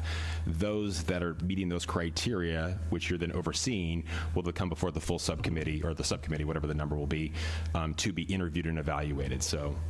Yeah, so I think, Ms. Walker, you can correct me if I'm wrong, but what I heard Ms. Walker say was that the criteria by which candidates would be selected for interviews should be done by the whole committee. And so we can bring an action item back to this committee that would determine that criteria and have action taken on it. So we can bring that back and then have the 2 committee members then go through the proposals related to that criteria that was agreed upon by the full committee. But I think that was her point, is make sure the full committee is involved in creating the criteria that then the candidates would be assessed by. No, actually, that was not quite it, Marcy, but thank you. You said it a lot better than I was thinking it, but no, that wasn't quite it. So I would say that if you had, so if we have 2 of our committee members that are, working with staff on developing the criteria or whatever, I have complete faith and confidence in whatever committee member it is to do that. Now, once they have the criteria and, if we just wanted to make it a staff responsibility to take that criteria and apply it to the bids that come in. And then the subcommittee gets back together again and goes over the bids that have met that criteria, great. Because my understanding is all of this comes back at the end to the full committee anyway to make a recommendation to the board. I could be wrong, but that's how I understand it. I think you're correct.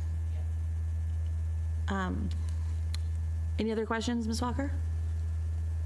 No. All right, thank you so much. I'll go to Vice Chair Palkey.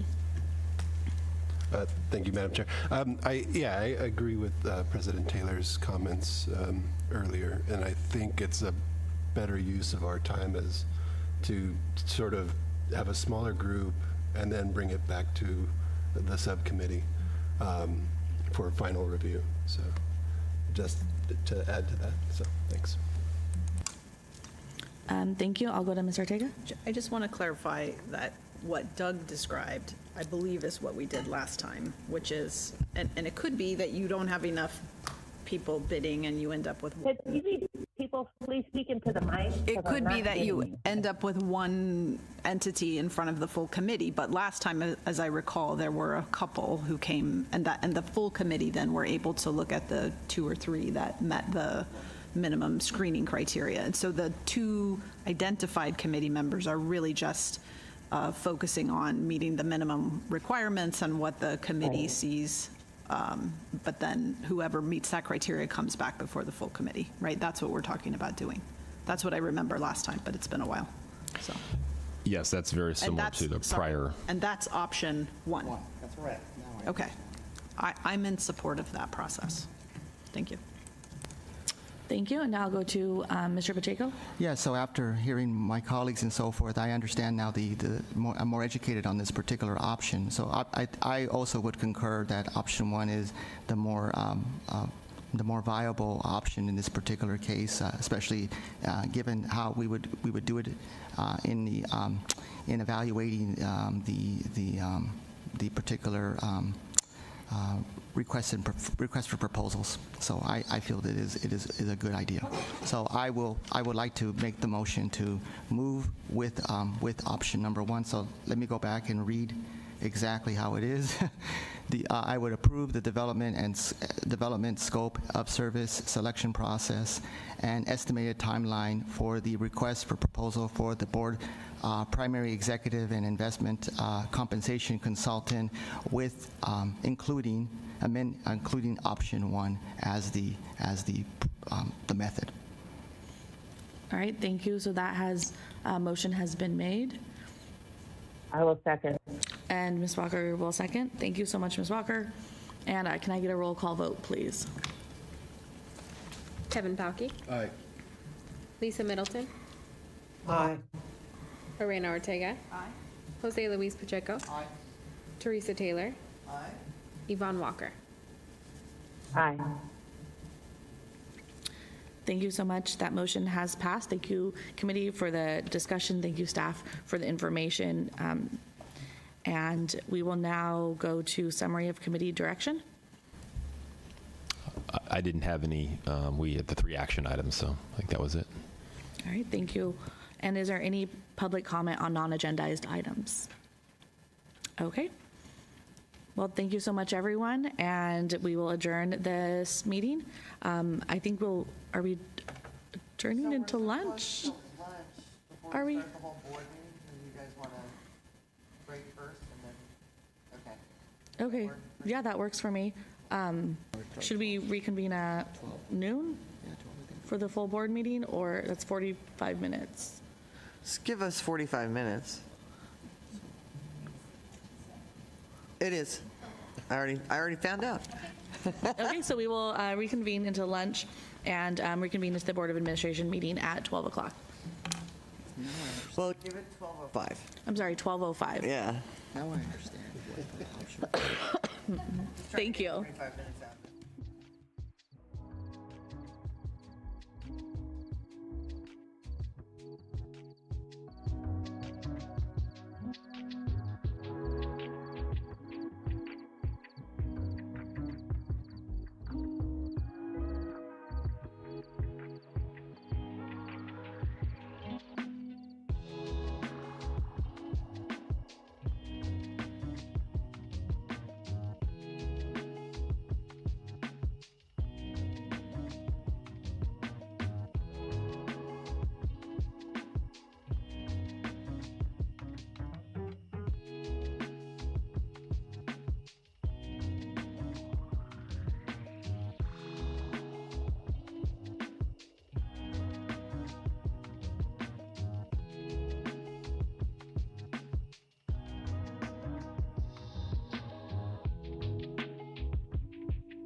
am calling the Board of Administration meeting to order. First order of business is roll call, please. Teresa Taylor. Here. David Miller. Here. Deborah Gallegos. Here. Frank Ruffino. Present. Lisa Middleton. Present. Arena Ortega. Here. Jose Luis Pacheco. Present. Kevin Pauky. Good afternoon. Ramon Rubacaba. Present. Yvonne Walker. It doesn't appear she's on right now. Melissa Willett. Dr. Gail Willis. Present. Okay. You want to, Yvonne is currently Yvonne here.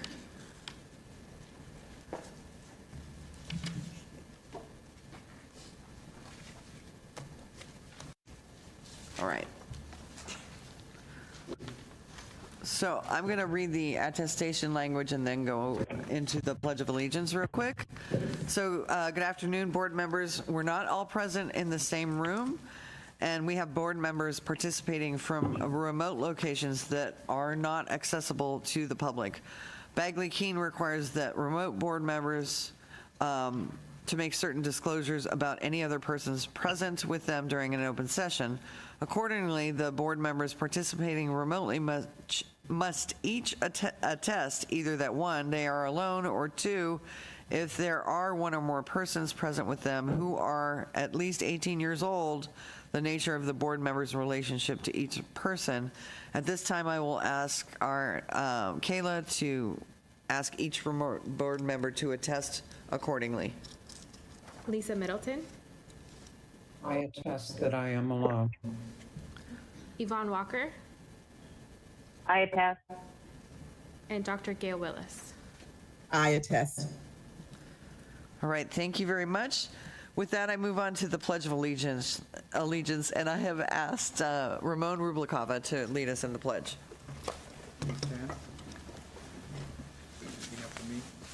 I pledge allegiance to the flag of the United States of America and to the republic for which it stands, one nation, under God, indivisible, with liberty and justice for all.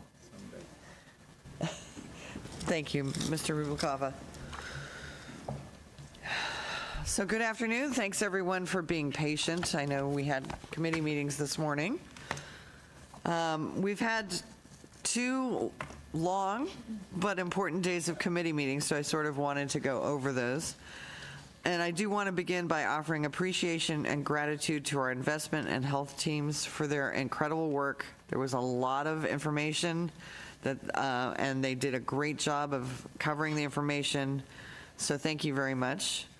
To our members and stakeholders for their feedback during public comment and patience with our closed session meetings. And to my colleagues on the board for their attention and their engagement. Monday was a poignant moment for me to hear about the progress of implementing our labor principles and the work on our responsible contracting policy, 2 topics that are near and dear to my heart. We heard some moving stories about working conditions, wages, and treatments of workers. To all of you who spoke in public, I say thank you for your courage to share your stories. And to all of you who I'm optimistic that we can work together to get this important work done just right. So I want to make sure we're within our fiduciary duty, and the board wants to protect our human capital that is the lifeblood of the companies we invest in, or better put, our labor folks. It was for these very reasons I was honored to attend the White House National Economic Council meeting at the end of April to talk about the importance of our labor principles. I was joined by other asset owners and pension funds representing more than $1 trillion in assets. Much of the discussion was focused on human capital in the private equity markets. But what I learned is that CalPERS is a bit ahead. We're a step ahead of our peers by applying our principles across all asset classes. It was a moment of pride for me to see how far we have come, and I look forward to our ongoing discussions. And again, I really appreciate our staff working so hard to pass the labor principles and get through the responsible contracting. So June celebrations, the month of June offers 2 opportunities to recognize and celebrate the diversity we embrace here at CalPERS. And first, with Pride Month. Pride is a month-long observance to honor the friends, family, and colleagues in the LGBTQ plus community whose many contributions support our success. Each year, there are activities that take place in cities throughout California to acknowledge what it means to live a safe and fulfilling life as a member of lesbian, gay, bisexual, transgender, and queer communities. So happy Pride to you and all the allies that support you. Also, we are celebrating this month Juneteenth and the importance of remembrance of that day. So just as a reminder, it was on this day in 1865 when Union troops arrived in Galveston Bay and across Texas to enforce the end of slavery and freed enslaved Americans, African Americans. This was 2.5 years after President Lincoln signed the Emancipation Proclamation. Troops took control of the state to ensure the release of 250,000 slaves. Today, Juneteenth is recognized as a federal holiday. Moving on to our July offsite. We will be hosting our annual offsite July 15th through the 17th in Monterey. This time provides us a strategic look at the opportunities and challenges in investments, healthcare, and our operations. Day 1 will be focused on the investment landscape, where we will welcome and hear from our new Chief Investment Officer, Stephen Gilmore. I can't wait, for the first time. Also on the investment agenda is an overview of geopolitics featuring former U.S. Ambassador Norm Eisen, a Brookings Institute fellow whose perspective on economic and global policy will be invaluable. On day 2, we'll balance our discussions between healthcare, private equity, and CEM benchmarking, starting with an action item to approve the 2025 health plan premium rates. There are just a few highlights. These are just a few highlights, but I highly encourage our stakeholders to join us or tune in to our webcast for what are sure to be some very informative presentations and discussions. I'd like to quickly move on to ExxonMobil. I'll close with our perspective on our ExxonMobil shareholder vote. And it has received a whole lot of attention in recent weeks. As a board, value creation is critical to our fiduciary duty, and value creation plays a central role in our continued ability to honor the commitments made to our members and beneficiaries. The actions by ExxonMobil in recent months were a threat to shareholder rights and shareholder democracy that we could not ignore. We spoke up loud and clear to protect shareholders and our members. I know I speak for the entire board in expressing our support and thanks to our CEO and our investment team for their work on this issue. And with that, I will hand it off to our CEO, Marcy Frost. Thank you, President Taylor, and good afternoon, board members. So I will begin where you left off, President Taylor, by spending some time talking about our recent effort to support the rights of shareholders in publicly traded companies. Some call our effort unprecedented, to which I would say that's because the potential impacts of this attack on shareholders is also unprecedented. Let me emphasize a key point. Our rights as shareholders to engage with companies and encourage good governance, and when needed, to demand more. These rights are essential and really are a part of the fiduciary duty that we have to our members for creating that long-term value that pays the benefits our members receive through their lifetime.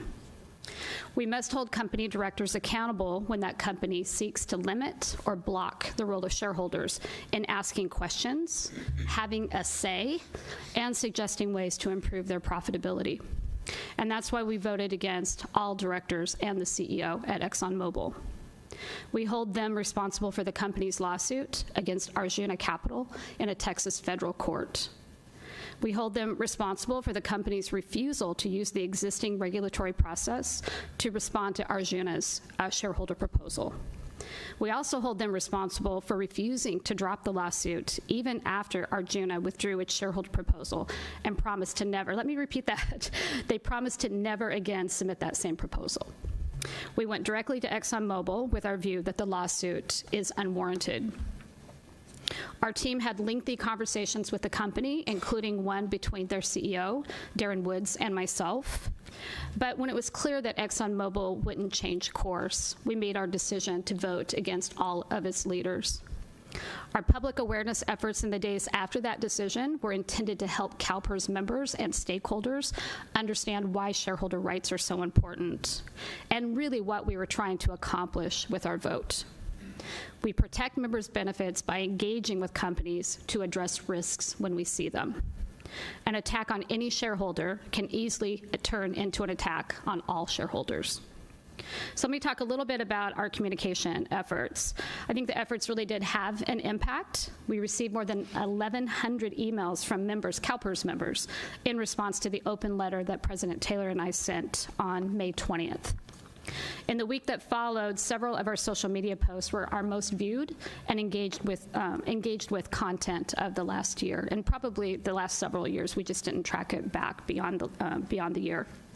While not all members shared our concerns, many expressed support and urged us to keep at it. Others thought this might be about climate change and ExxonMobil's operations.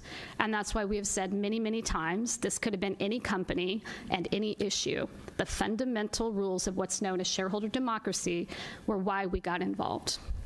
We shared information on a variety of communication platforms, and our effort generated significant national attention, which gave us the opportunity to share our concerns with audiences far and wide, leading up to Exxon's general meeting on May 29th.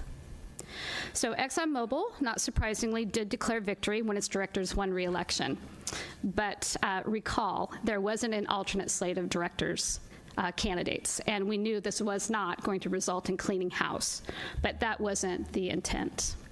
We wanted to send a clear message that the lawsuit against shareholders is a failure of governance, and governance is a responsibility of the entire board. And so our effort successfully shared our concerns.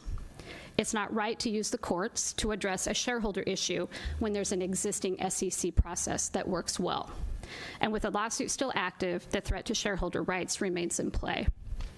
Let's also not forget that shareholder proposals are almost always non-binding, and I think that is really lost in a lot of the communication on this topic. Corporations are not forced to take action just because a shareholder has a say on an issue such as say on pay.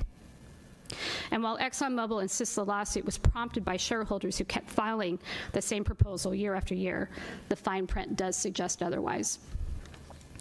The lawsuit seeks changes in the rules surrounding when a shareholder can question business operations, what's known as ordinary business.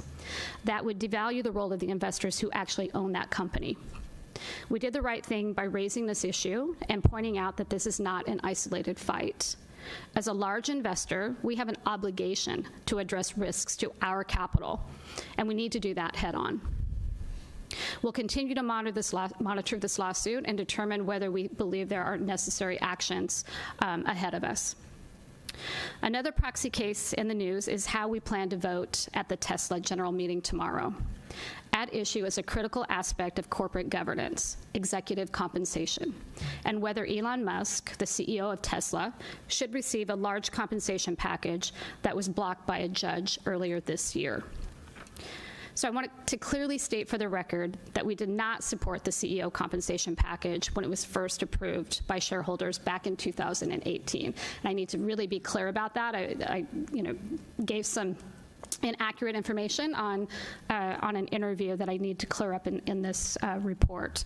I had believed that we had voted in favor of it. In fact, we did not. I came back and checked with the team. So we did not vote for that package in 2018, and we will not support it this year. Our team raised a number of concerns during a qualitative analysis back in 2018. Those included the fact that the award was more closely tied to the company growth than it was to company profitability. We also raised questions about concentrating a large award on a single individual and the way it would strengthen the shares of Mr. Musk at the expense of diluting the value of those belonging to other shareholders. Executive pay should be properly aligned with the performance of the company and should be in line with industry peers.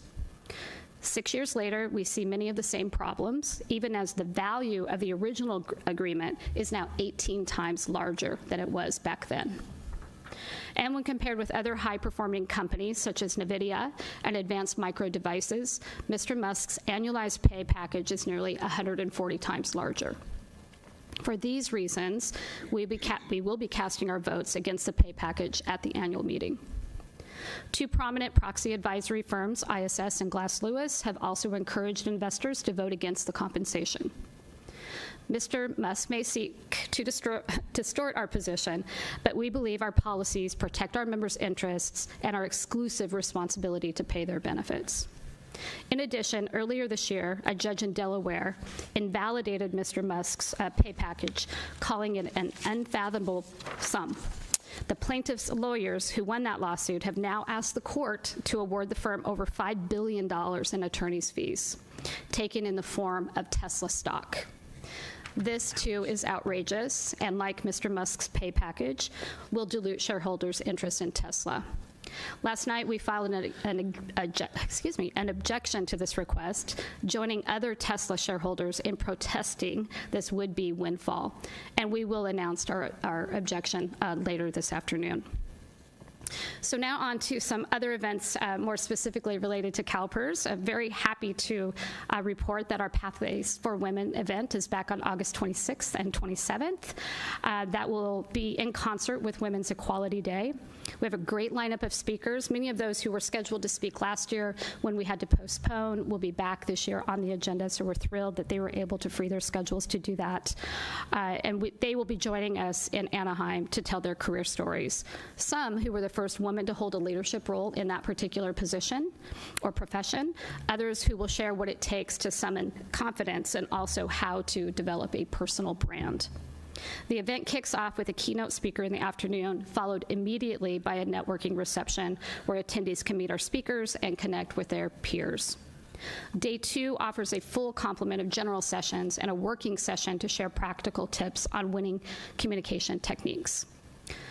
Early bird pricing does close in a few weeks, so those who are paying attention, please get registered soon. And I'm happy to announce that we have also included a discounted rate for students. Please encourage your network to attend. As you know, we welcome all attendees, regardless of gender identity or background. And then on to another major event that we hold every year, which is the Educational Forum. This is our 25th anniversary. This did start as the Employer Educational Forum and has really expanded into more of a CalPERS, educational session for all attendees. That registration has launched, and this year, again, we'll be celebrating our 25th anniversary. That's 25 years of coming together with our employer partners, and many of our labor partners and associations also attend this event to really help them understand the benefits that CalPERS offers to its members.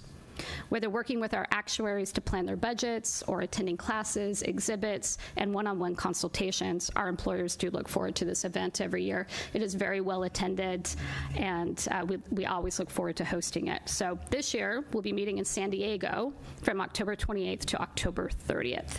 And once again, early bird pricing is still available through the end of July. And now on to a part of my job that I very much enjoy, and that's getting the opportunity to recognize our team members. So I want to close by recognizing this year's APEX recipients. And we have they're on the screen. So the APEX Award stands for Achieving Performance Excellence and is the highest form of recognition we offer to CalPERS team members. APEX recipients embody the best of what it means to be a part of the team. They regularly go the extra mile and step into field needs as they see them. And often, and most often actually, they do that without even being asked. They embrace the core values and continually exceed expectations in service to our members. Since the APEX Award's inception in 2001, there have been 644 team members recognized for their work. 41 recipients were honored twice, earning them the title of Emeritus recipient. Many of this year's class of honorees are here in the auditorium with us, and I'd like to ask them to stand and be recognized.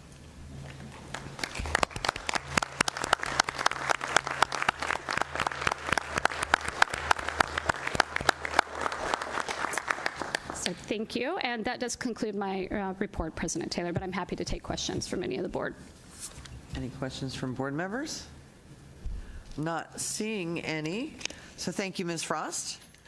Moving on to our next agenda item, which is action consent items. What is the pleasure of the board? Moved by Mr. Miller, seconded by Mr. Pacheco. Please take a roll call vote. David Miller. Aye. Deborah Gallegos. Aye. Frank Ruffino. Aye. Lisa Middleton. Aye. Arena Ortega. Aye. Jose Luis Pacheco. Aye. Kevin Palkey. Aye. Ramon Rubalcava. Aye. Yvonne Walker. Aye. Melissa Willett. Yes. Dr. Gail Willis. Aye. All right, thank you. Motion passes. Moving on to information consent items, and number 6. And I have received no requests for pulling any of the information consent items. We're moving on to committee reports, and I will start with, can you push your button? Investment Committee, and for that, I will call on Mr. Miller. Hold on one second. Thank you, Madam President. The Investment Committee met on June 10th, 2024. The committee approved the following. Agenda item 6A, Asset Liability Management Mid-Cycle Review for the affiliate funds, and agenda item 6B, Total Fund Policy Review in its second reading. Never mind, go ahead. Okay. The committee postponed approval of agenda item 6C, Policy Changes for Responsible Contractor Policy, and that will be taken up at a future investment committee to include additional concepts aligning with the labor principles. The committee received reports on the following topics: trust level review, the interim quarter, private equity annual program review, the private debt annual program review, real assets annual program review, and implementation of labor principles. The chair directed staff to create a reporting system that will regularly update the board on stakeholder engagements regarding labor principles, and work with the investment committee chair and vice chair to develop a third reading of the responsible contractor policy. The committee heard public comment on the following topics: management of the total portfolio, labor issues, climate change, and the responsible contractor policy. At this time, I'd like to share some highlights of what to expect at the September Investment Committee meeting. We'll have our CalPERS Trust Level Review, Global Fixed Income Annual Program Review, and the Global Public Equity Annual Program Review. The next meeting of the Investment Committee is scheduled for September 16th, 2024 in Sacramento, California. And that concludes my report, Madam President. Thank you, Chair Miller. We move on next to the Pension and Health Benefits Committee, and for that, I would like to call on Mr. Rubalcava. Thank you. You need to push your button. Thank you. Go ahead. Pension and Health Benefits Committee. The committee recommend, the Pension and Health Benefits Committee met on June 11, 2024. The committee recommends, and I move, the board approve the following. Agenda item 5A. Approve recommendation of an intent to award 5-year contracts to Blue Shield of California as a third-party administrator and Included Health as a population health management vendor for CalPERS PPO plans with an effective date of January 1, 2025. Awards are subject to final negotiations and satisfaction of all requirements, including but not limited to implementation activities occurring in 2024. On motion by committee, is there any discussion on the motion? All right, seeing none, what's the, call for the question. I was going to say, what's the pleasure of the board, but call for the question, please. David Miller. Aye. Deborah Gallegos. Aye. Frank Ruffino. Aye. Lisa Middleton. Aye. Arena Ortega. Aye. Jose Luis Pacheco. Aye. Kevin Palkey. Aye. Ramon Rubalcava. Aye. Yvonne Walker. Aye. Melissa Willett. Yes. Dr. Gail Willis. Aye. All right, motion carries. Go ahead, Mr. Rubalcava. Yeah, thank you, everybody. The committee received reports on the following topics. The committee received the preliminary 2025 Health Maintenance Organization and Preferred Provider Organization plan premiums and prospective long-term care rates. The committee received public comment regarding stakeholder discussion appreciation, AB 236 bill, AB 236, ACO REACH, long-term care increase, and single risk pool. The chair directed staff to provide regular board updates on the PPO implementation and disruption mitigation efforts starting immediately. Bring the board a discussion with outside experts on the implication of the Inflation Reduction Act and CMS regulatory decisions are having on CalPERS Medicare drug costs. Included in that discussion, a focus on how CalPERS can best position itself and its drug benefit with respect to those changes. At this time, I would like to share some highlights of what to expect at the September Pension and Health Benefits Committee meeting. Final HMO and PPO health plan rates will be approved at the July Board of Administration offsite. Second, the committee will be presented with another health plan spotlight. The next meeting of the Pension and Health Benefits Committee is scheduled for September 17, 2024 in Sacramento, California. Thank you. Thank you very much. With that, I'm moving on to the next committee item, and it's risk and audit. And for that, I will call on Mr. Miller. Wait. I am sorry, I don't see it here. Oh, because we thought we were going to be this morning? All right. Okay. Well, come on up, JJ.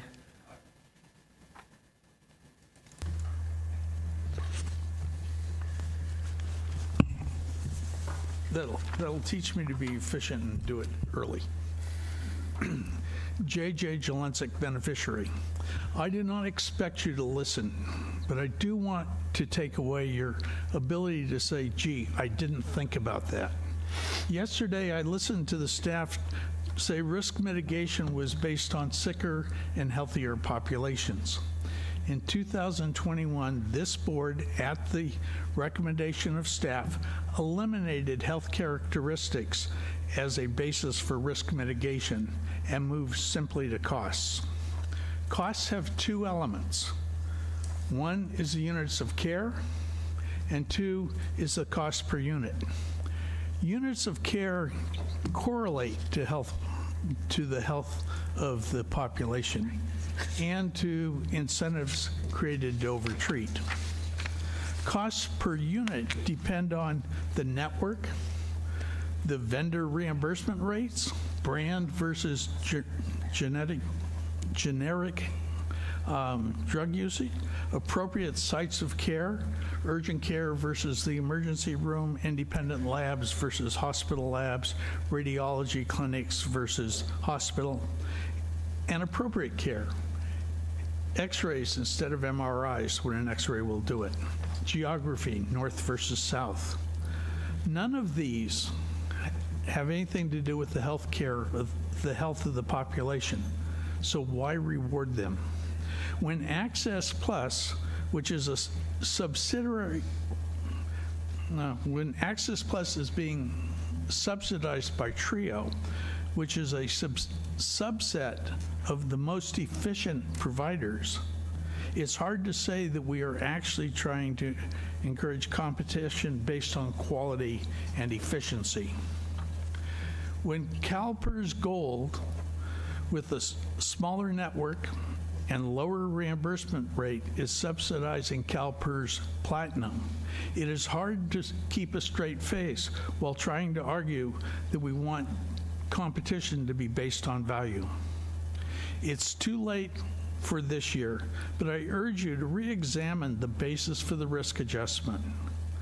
Thank you for your time, and I appreciate that today is getaway day, so I'll cut it off here. Thank you. Thank you, Mr. Jelensik. And I'm sorry, I had my paperwork mixed up. Ms. Willette, you are first with the PCTM committee. Thank you so much. The Performance Compensation and Talent Management Committee met today on June 12th, 2024, and I did appreciate the discussion and consideration of the committee members. The committee recommends, and I move the board approve the following. Agenda item 5A, annual review 2024-25 incentive metrics. Approve the incentive metrics for the fiscal year 2024-25 as presented by the board's compensation consultant. Agenda item 5B, the 2024-25 incentive plan of the Chief Executive Officer. Approve the fiscal year 2024-25 incentive plan for the Chief Executive Officer as proposed by the board's compensation consultant, Global Governance Advisors. And agenda item 5C, request for proposal for the board's primary executive and investment compensation consultant. Approve option 1 for the development, scope of services, selection process, and estimated timeline for the request for proposal for the board's primary executive and investment compensation consultant. All right, thank you. On motion by committee, all those in favor? Take the roll call vote. Sorry. David I know. Miller. Aye. Deborah Gallegos. Aye. Frank Ruffino. Aye. Lisa Middleton. Aye. Arena Ortega. Jose Luis Pacheco. Aye. Kevin Palkey. Aye. Ramon Rubalcaba. Aye. Yvonne Walker. Aye. Melissa Willett. Yes. Dr. Gail Willis. Aye.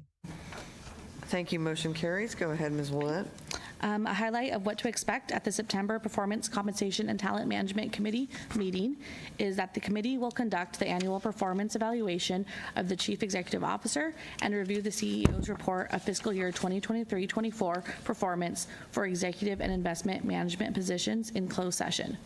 The next meeting will be scheduled for September 17th, 2024 in Sacramento, California. Thank you, Ms. Willett. Moving on to risk and audit, I will have David Miller take that one. Go ahead, Mr. Miller. Okay, thank you, Madam President. The Risk and Audit Committee met on June 12th, 2024. The committee recommends, and I move the board approve the following. Agenda item 5A, 2024-25 Enterprise Compliance Risk and Governance Annual Plan, and the motion is to approve the proposed plan. Agenda item 5B, Office of Audit Services Plan, to approve the proposed 2024-25 Office of Audit Services Plan. And agenda item 5C, Independent Auditor's Annual Plan, again to approve the proposed Independent Auditor's Annual Plan. All right, on motion by committee, any discussion, folks? Seeing none, all those in favor, please take roll call. David Miller. Aye. Deborah Gallegos. Aye. Frank Ruffino. Aye. Lisa Middleton. Aye. Arena Ortega. Aye. Jose Luis Pacheco. Aye. Kevin Palkey. Aye. Ramon Rubalcaba. Aye. Yvonne Walker. Aye. Melissa Willett. Yes. Dr. Gail Willis. Aye. Thank you. Motion carries. Mr. Miller, go ahead. The committee received reports on the following topics: the 2023 through 2024 Annual Compliance Report and the final actuarial review report. The next meeting of the Risk and Audit Committee is scheduled for September 17th, 2024 in Sacramento, California. And that concludes my report, Madam President. All right, thank you. So with that, we will move on to action agenda items, the proposed decisions of administrative law judges. And with that, I will move back to Mr. Miller. Okay, thank you, Madam President. I move to adopt the proposed decisions at agenda items 8A1 through 8A8 as the board's own decisions, with the minor modifications argued by staff to agenda items 8A2, 8A4, 8A6, and 8A7. All right, on motion, is there any discussion? All right, can I please have a roll call vote on that? David Miller. Aye. Deborah Gallegos. Aye. Frank Ruffino. Aye. Lisa Middleton. Aye. Arena Ortega. Aye. Jose Luis Pacheco. Aye. Kevin Palkey. Aye. Ramon Rubalcaba. Aye. Yvonne Walker. Aye. Melissa Willett. Yes. Dr. Gail Willis. Aye. All right, motion carries. Okay. Further, I move to deny the petitions at agenda items 8B1 through 8B3. Okay, on motion, all those in favor, and I'm going to do a roll call vote again. David Miller. Aye. Deborah Gallegos. Aye. Frank Ruffino. Aye. Lisa Middleton. Aye. Arena Ortega. Aye. Jose Luis Pacheco. Aye. Kevin Pauky. Aye. Ramon Rubalcaba. Aye. Yvonne Walker. Aye. Melissa Willett. Dr. Gail Willis. Aye. I hate to do this, but as a point of order, I think we needed seconds on those, didn't we? You're fine, he said. Okay, thank you. Okay. Glad we have Mr. Carlin here to sort these things out for us. All right, so moving on at this point to information agenda items, and with that, I'm calling on Mr. Brown. Good afternoon, Madam President and board members. Danny Brown, CalPERS team member. This is the state and federal legislative update. On the state side, pending legislation is being considered in second house policy committees with a deadline to pass these committees by July 3rd. After this deadline, the legislature will go on a 4-week recess, returning on August 5th, with a deadline to finish the session at the end of the month, August 31st. Then the governor has the whole month of September to sign or veto legislation. Today I will highlight a few bills. First, our housekeeping bill, AB 2770, passed out of its Senate Policy Committee last week and will be heard in appropriations next week. Secondly, I just wanted to provide an update on SB 1379 since Mr. Rufino asked about this bill last month.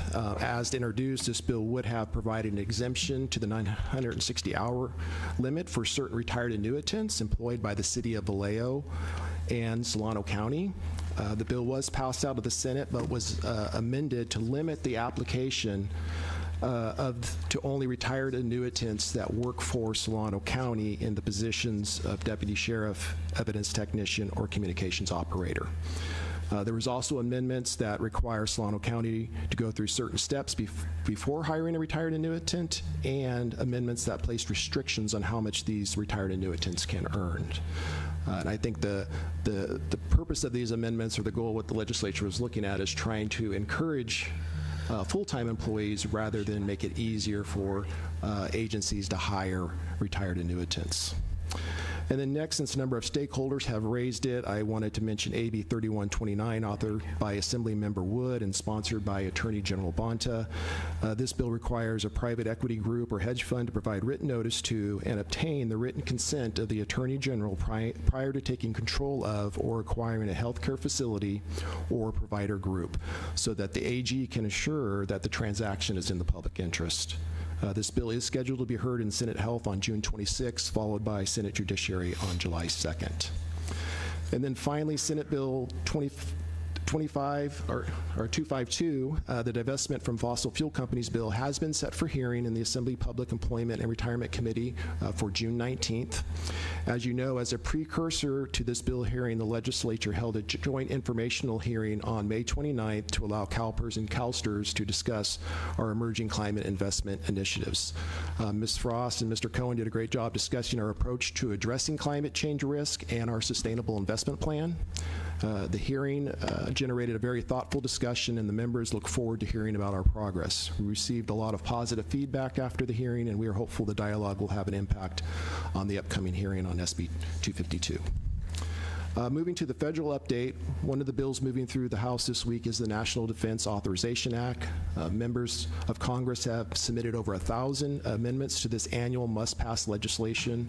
We, along with K&L Gates, are monitoring it closely, the progress of these amendments, as some of them could have provisions restricting certain investments in Chinese companies. On the health side, we will continue to coordinate with our federal health care representative on opportunities to influence any end-of-the-year health care package. And then I'll just end with a couple of, by mentioning a couple of comment letters we submitted last month. The first one was a response to a request for information issued by the Department of Justice and Health and Human Services and the Federal Trade Commission on consolidation in healthcare markets. In it, we cite CalPERS experience, studies, and strategies addressing the high cost that hospital and other provider consolidations have on CalPERS premiums, members, and other challenges. The second letter was submitted in response to a request for information issued by the Centers for Medicare and Medicaid Services, seeking public input on all aspects of data related to Medicare Advantage programs. Our response focused on supplemental benefits, the importance of collecting data related to them, and potential options to increase the utility of such data. Establishing uniform data collection requirements for MA supplemental benefits will help us better identify which supplemental benefits are most valuable and cost-effective for our plans. Both of these letters can be found on our CalPERS website. And with that, that concludes my remarks, and happy to answer any questions. Well, you got a whole bunch. So I'm going to start with Ms. Willett. Maybe. There you go. Thank you so much. Thank you for that report. I really appreciate the work that you and other staff have done.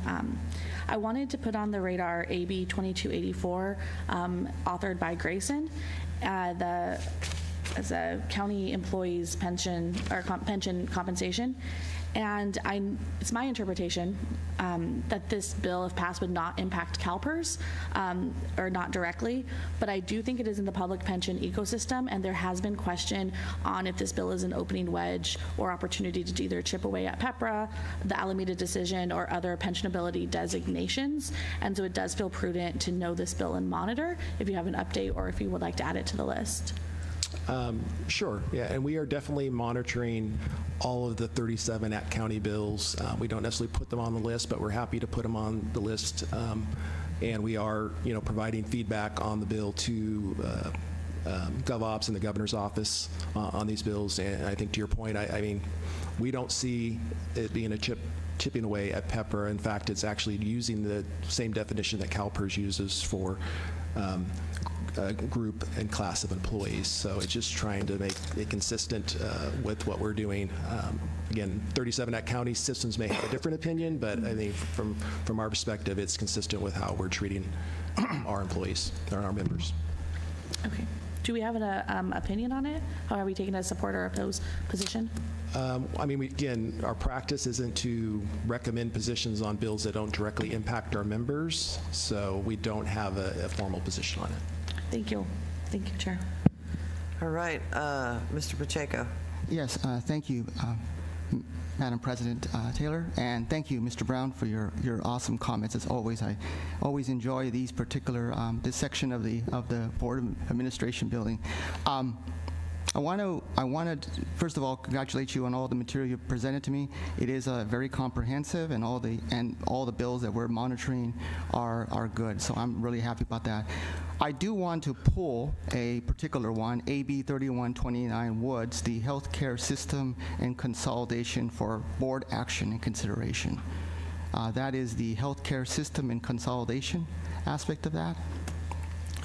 What is the procedure of doing that? Is that in the? It would have to be agendized, I think.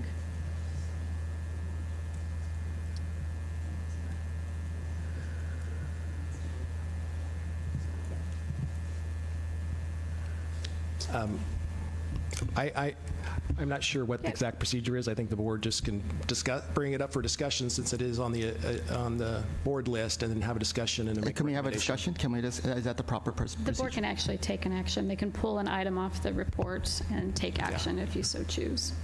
Okay. Okay, we've got that one. Let me get back to you because I have other speakers. The agenda is noticed in that manner. Yeah. So we've pulled that one, and we can discuss that. That'll be first. Yeah. Let me get my other speakers because I think there might be more. So, Mr. Palkey. Thank you, President Taylor. So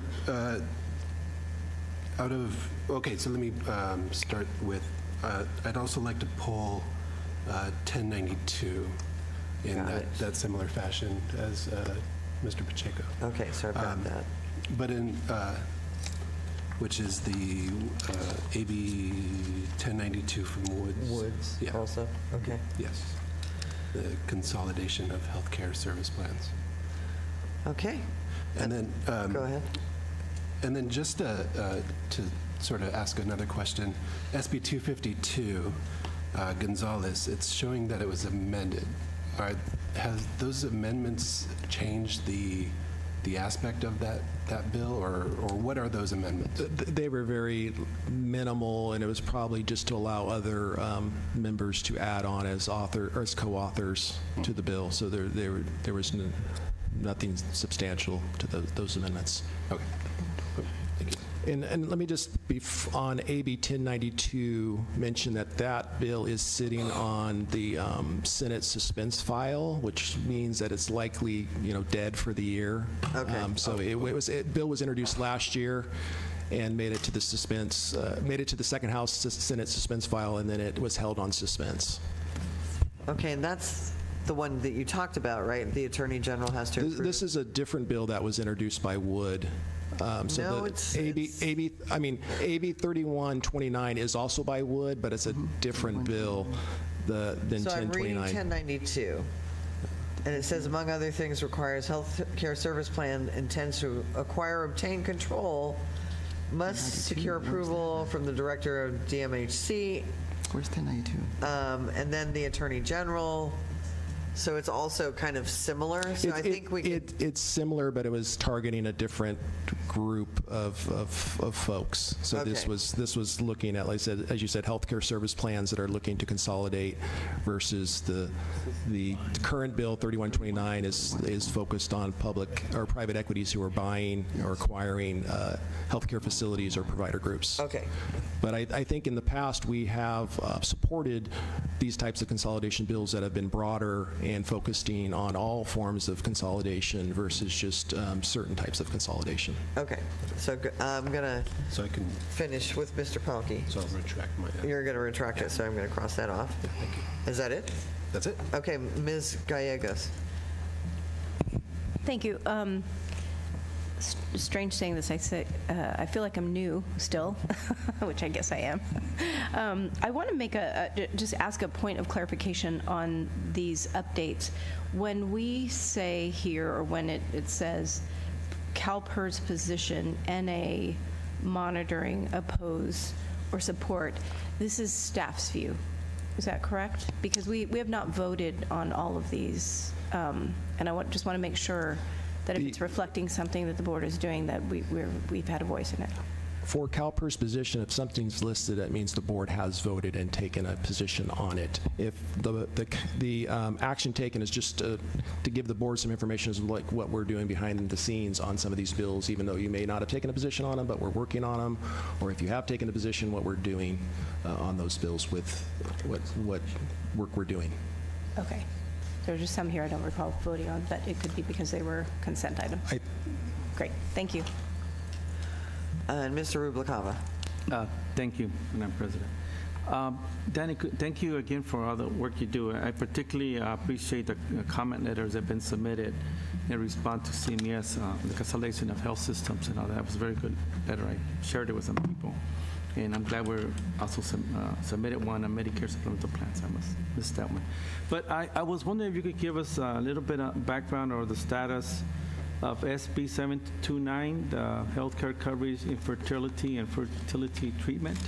There was a commenter on the phone yesterday talking about infertility services, and I remember having some discussion with our staff about this bill some time ago because there were some inquiries. But I was wondering, I couldn't understand from is it in a suspense file or is it still active? This is one of those unique ones where it is on the suspense file, but before they took a vote on it, the author made it a 2-year bill. And the author made it a 2-year bill because of the cost and likely would have been held on suspense.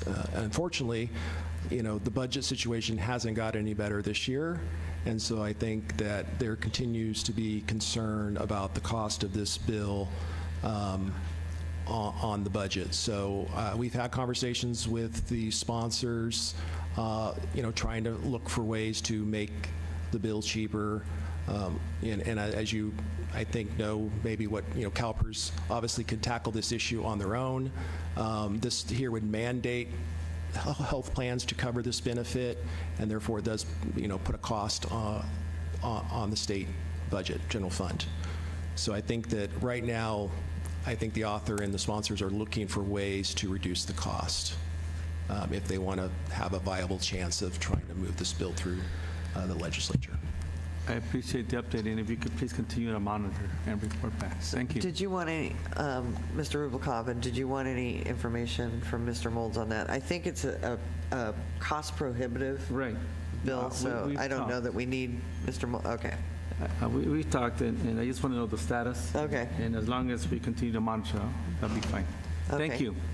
Thank you. So we have exhausted the other questions on this, so we're back to 3129. So we've pulled this item. We're going to have a discussion on this item, and then we can take a vote. We can do nothing right after we have the discussion, or we can take a vote to approve. We can, if we do nothing, we can say we stay neutral, or we can take a vote to oppose. So I'm going to start with Mr. Pacheco and then move on to Mr. Palkey, because you two wanted to pull these. So Mr. Pacheco, you want to push? Oh, you're already on. Go ahead. Yes, thank you, Mrs. Taylor. I appreciate your the procedure. So I liked, so thank you for clarifying, Mr. Brown, regarding this issue. And actually, you mentioned just right now, a few minutes ago, in your comments that in the past we have supported these types of consolidations if they've been more broader in perspective. And this particular case, it's not broader. It's very focused on private equity. So I would be supportive if it was more broader in scope, and it would include all other structures. So that is my comments. Okay, so as is, what you're saying is you're not supportive of moving this into... No, I am if it's amended with more, if it's more broader. Well, we can't amend anything, so... Well, I think what he's suggesting is we take he's suggesting a position of support if amended. If amended. To expand the application. Exactly. So exactly. It applies to all consolidations Exactly. and not just consolidations. Which you mentioned just a few minutes ago in your comments. And we, which is consistent with our policies and we have written several comment letters at the federal level on consolidation, and again focused on all types of consolidations and the impact they have on the cost to the CalPERS program. Would it work to, to amend it, but looking at 1029 is kind of where that portion of it is, and then you add it to, seems like anyway.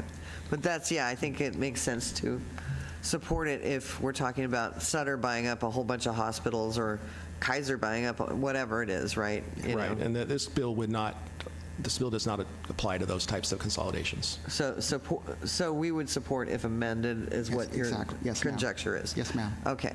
So Mr. Palkey, wait, it's not working. There you go. Yeah, without reiterating what's already been said, I think the question for me really is ultimately what is the effect of our CalPERS systems, and if this has a negative effect the way that it's written, how can we use our voice to either speak against it? Or how can we have it changed, right? So, well, I don't know if it's in its way it's written, it's like a negative effect where we would, want to oppose it. I think it's just a question of, supporting it. What you want to? Sure, go ahead. Yeah. So. The staff view on this, if it is helpful, is that support, if amended, would be the appropriate response. So we have natural concerns, and Mr. Pacheco did a nice job of explaining this, of applying this just to one type of consolidation. Consolidation, whether it's private equity or a hospital system or another medical group buying, the real question is whether it's going to decrease competition and increase prices, and that could come from any number of different buyers. So to focus on one, it's why the board took the position of support of the Wood bill last year. So we worry that you end up with a whack-a-mole situation when you just focus on one section and you don't have review. Review we are very supportive of. We work routinely with the Attorney General's office to talk through these reviews and look at the implications on CalPERS and so forth. So that's that would be naturally what we would recommend as well. So support if amended. Correct. Got it. Exactly. So, Ms. Walker, I have you, but I have Ms. Gallegos and Mr. Miller first, and then you can go. Great, thank you. So just clarifying what the recommendation would be. Currently, the action taken is monitoring. So you're recommending, Mr. Pacheco, that we change that to support? We take a board action, which is... You need your microphone. It's on. Oh, it's on. That's because I haven't done it yet. There you go. Yes, Ms. Gallegos, yes, because it's been noticed on the board for board action. Okay. So we have the ability in this particular case. It's my understanding. As opposed to just leave it as monitoring? Right. Yes, ma'am. Yeah, and we so feel- if you were to take an action of support if amended, we would actually communicate that to the bill author, that Right. the Yes. CalPERS Board of Administration has taken a support if amended position, and then give some details about the amendment that would be requested. Staff feels it is appropriate to take that action at the moment as opposed to leave it as monitoring? We do. It puts it much more in alignment with the bill you all approved last year. Yes, yes. Which is, thank you. So Mr. Miller and then Ms. Walker.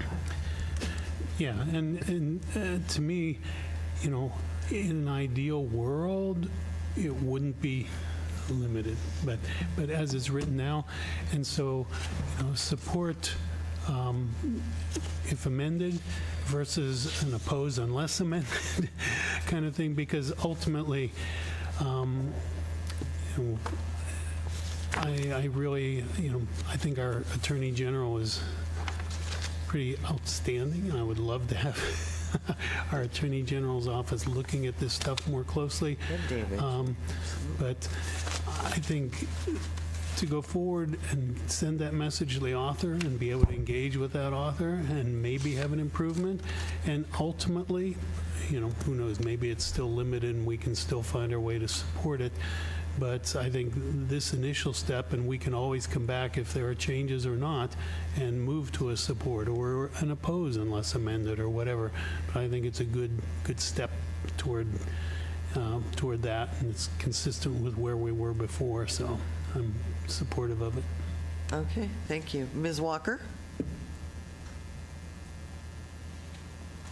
Thank you. I might have been, I might be confusing this with another bill, but what is the status of, is this one that is in the suspense file? So it's being monitored. No, it's not on the suspense file. It's waiting to have it be heard in the second policy committee in Senate Health. Okay. Okay. Is that your only question? No, I just want to say that I think it is, I think that we can achieve the same thing. I want to see what they do at the second hearing and how they talk about it before taking a position of support unless amended or oppose unless changed or whatever, because there's a lot that goes on in the meantime. And if I'm not mistaken, our staff would be engaging anyway, whether we took this position or not. Or would you not? I don't know. Mr. Brown, I don't know if I heard that last part. Well, so have you talked to the staff, the bill's author staff, about the language or some reservations that might be there? We haven't had direct conversations with the author staff on the bill this year. We've talked to some of the other sponsors on the bill about it. But we haven't talked about, had any conversations about expanding it with the author. Okay. But you are having, there's nothing that's stopping the, and so. Nothing from us having conversations, but obviously we can't speak on behalf of what the board's position is or what the board wants or is thinking. And the only other thing I want to mention, it's just for timing purposes, because of this being the second year of a session, the next time we're going to meet is September. And by that time, the bill will either be dead or on the governor's desk. So there really is kind of the last time to take action on it. Okay. So I just want to be clear. I think our staff should be much more involved in these bills that interest us than we are. So let's be clear about that. Obviously, the board feels the same way. We have not had the vote yet, but it sounds like we would like you to see what we can do to get the author to be more broad and amend this. So I just want to make sure. I still have another question. Oh, okay, go ahead. Based on what he said. Yeah, I'll make them. So All right. I like to make them. So Hold it. No. I'm the make. Jose, wait. I'm waiting for Yvonne. Go ahead. Sure. Thank you. So based on what you said about timing, right, which I appreciate. So if we do the support if amended, right, and either way, when we get back together again, some action will be taken. And so in our motion, should we be very clear about what it is we're looking for? Because they can amend it, and it could not hit anything of what we're looking for. Is that your question, Yvonne?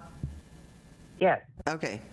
So we could be very prescriptive. I would trust the healthcare staff to know what they want, because they've been fighting about this for quite some time. But we can make a motion that's very prescriptive. Dawn, if you'd like to feed that to us. Yeah, and don't get me wrong, I do support our staff. I support our healthcare staff, I support our lead staff, I support all of our staff. That is not my thing, but my thing is this is our responsibility. If we're making this motion, it is not their responsibility, it is ours. So we should be clear about what we're doing. Sure, we can do that. We still have commenters before we get to that point. But yes, we can. Okay. We can. If you want to write down something you think is prescriptive, and everybody else up here work on it as we're getting through the next commenters. So my next person to speak, and Yvonne, are you done this now? Yes, I'm done now. Thank you for asking. Thank you. Ms. Willett. Thank you so much. So I apologize. I'm not as familiar with this bill, and I'm actually I don't understand what our amendments we're asking for.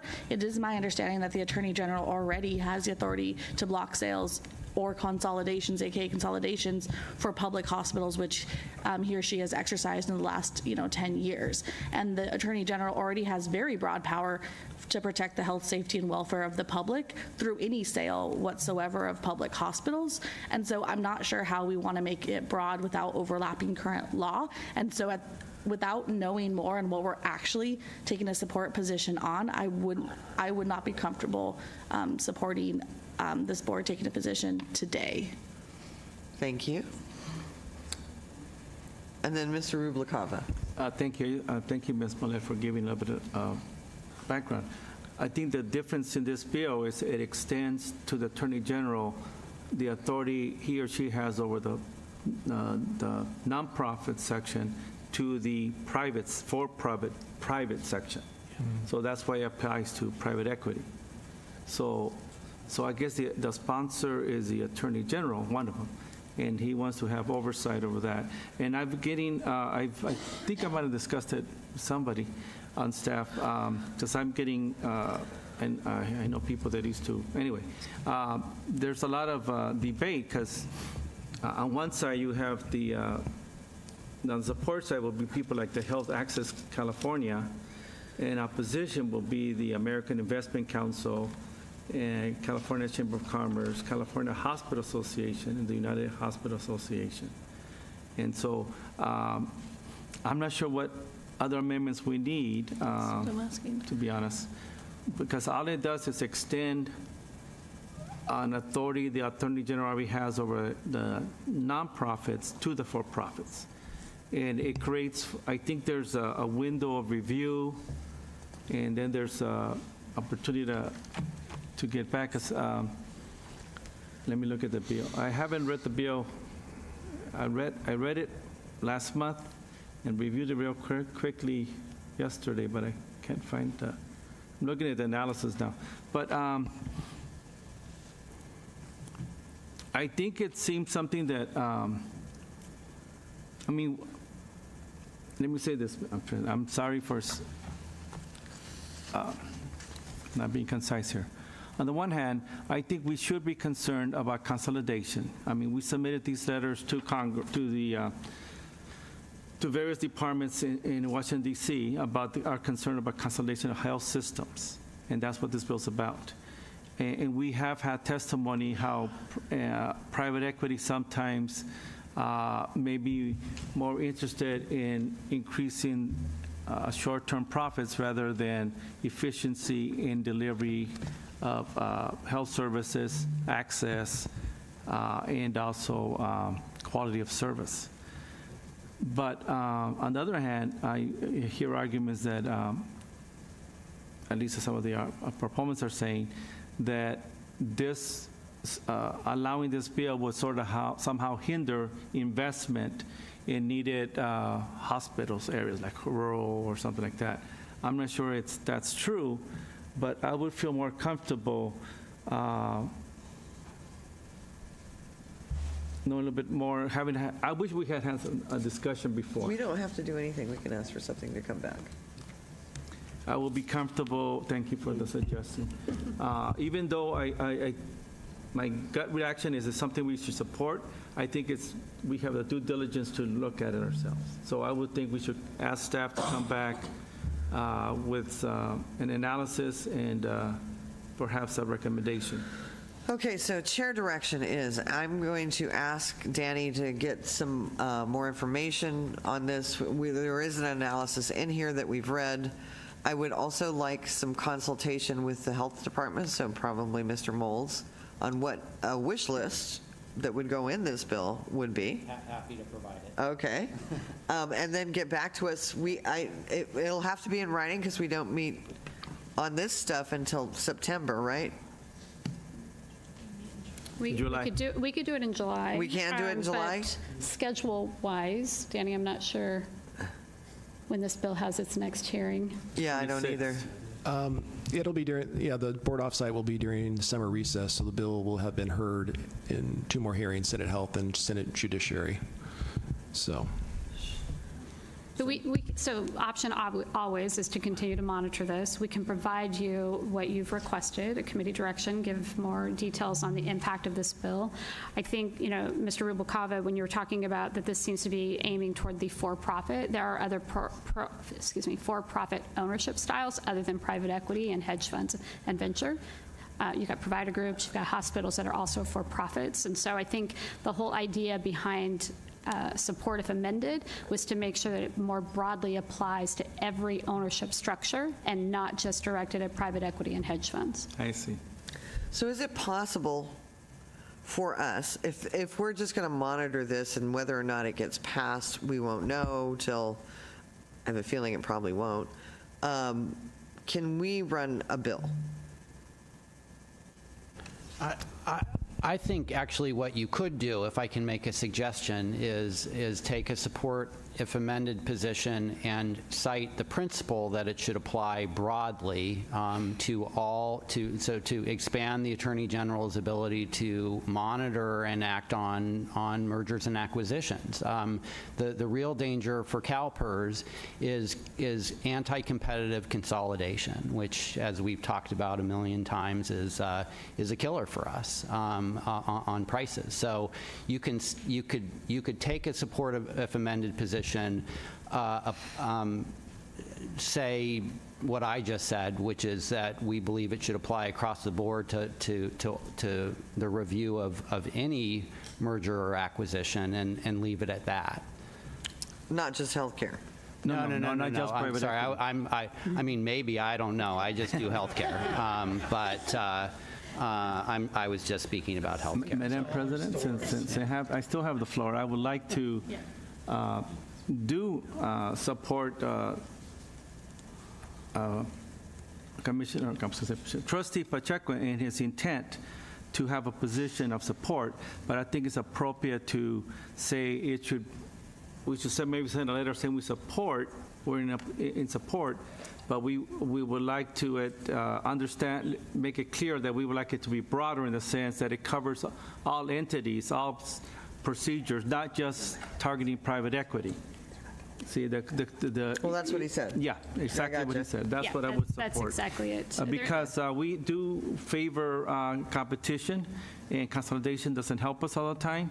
And we think the Attorney General has an authority right now over nonprofits, so it should be expanded. So I would support that. I would move I would support Pacheco's motion with that amendment. Support with amend. Yes. That it should apply across any acquisition or merger in healthcare. Okay. Okay, Mr. Pacheco? I concur with my colleague, Mr. Rubalcaba, on that. Exactly. That is supported but amended with more broader consolidation, as the principle. Okay. And Ms. Taylor, I think you have a public commenter on this item. I know, but we're still talking. Yeah, I don't know if it's related to this. I know. So that's basically it. So I think I said it pretty clearly. Thank you. Okay. Ms. Willett? Wait, there we go. Sorry. Thank you. Thank you for the clarification. I'm wondering if there's a feel on the fact that this bill could be enacted or not enacted in a couple weeks anyways, right? We have 2 more committee meetings and a floor hearing or a floor vote. What is the feel on if it is going to pass?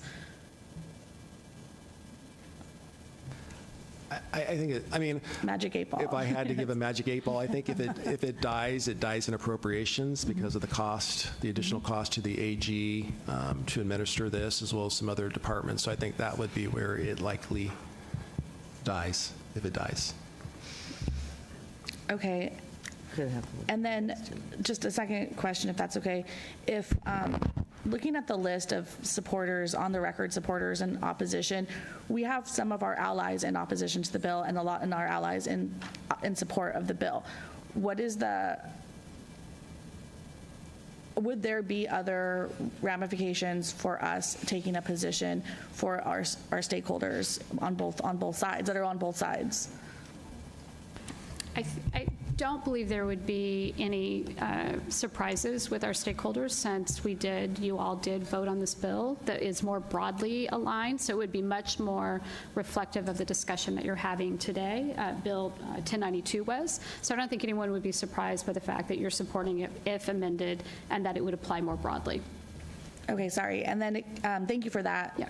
Kind of going back to my first question though. So if this board took a vote, what's the likely impact of our vote and the conversations going forward? Would that actually move the needle on this bill on either way, since we don't have say over appropriations or have the ability to make those types of changes? I think it would have an effect at the committee hearing levels, policy committees, but you're correct. It's a lot harder to impact the appropriations committee because they're just looking at the fiscal impact, and there's really, unless we could show a clear savings that they could score, which is, at least they could take something to an account that there could be a reduction by limiting these types, or at least monitoring these types of consolidations. Okay. Do we have the staff bandwidth to do this? I think I'm not comfortable making a position, and I won't, and not that I represent the whole board, but for myself, by taking a position that doesn't mean anything, and that we don't have the staff and the bandwidth to carry through to either get that position to win the vote, to win the bill, or win our amendments or not.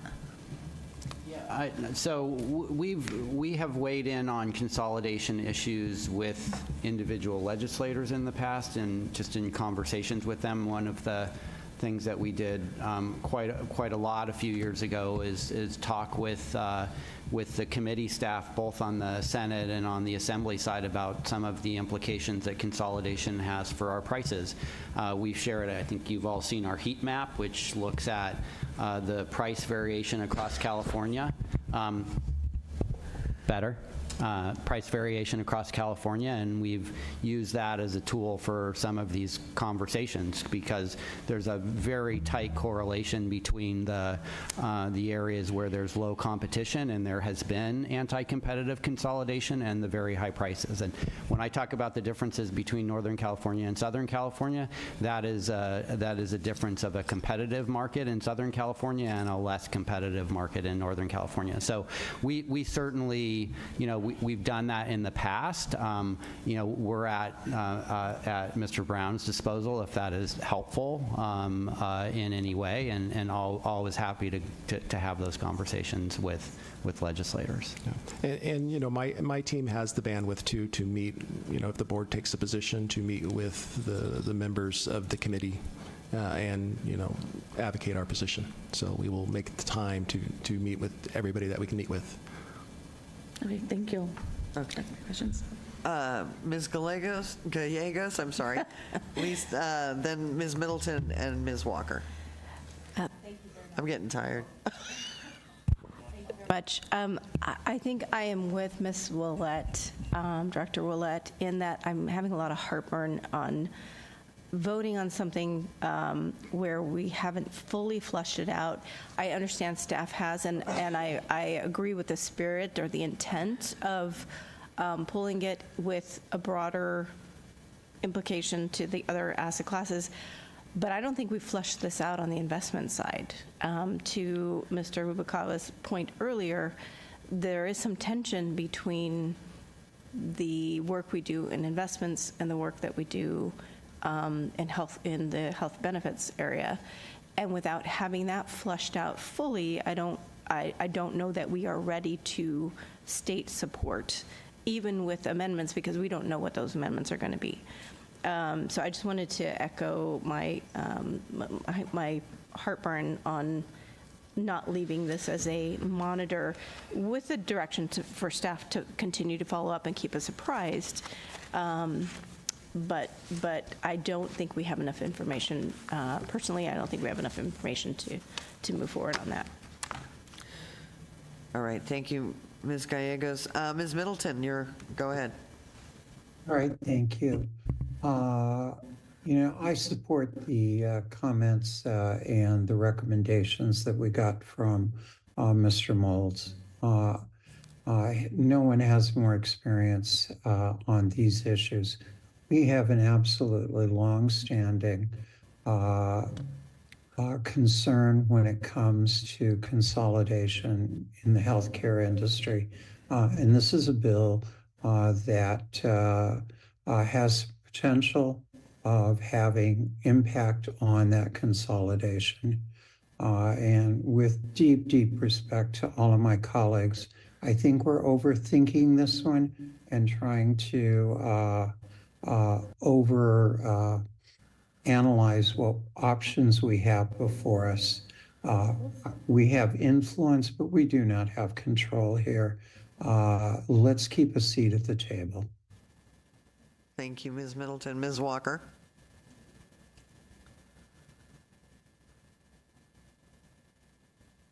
Sorry. So just to make sure that I'm not confusing myself, we are talking about 3129, right? Correct. Good. That's what I was talking about. I just wanted to make sure, because the other one that's on suspense talks about consolidation.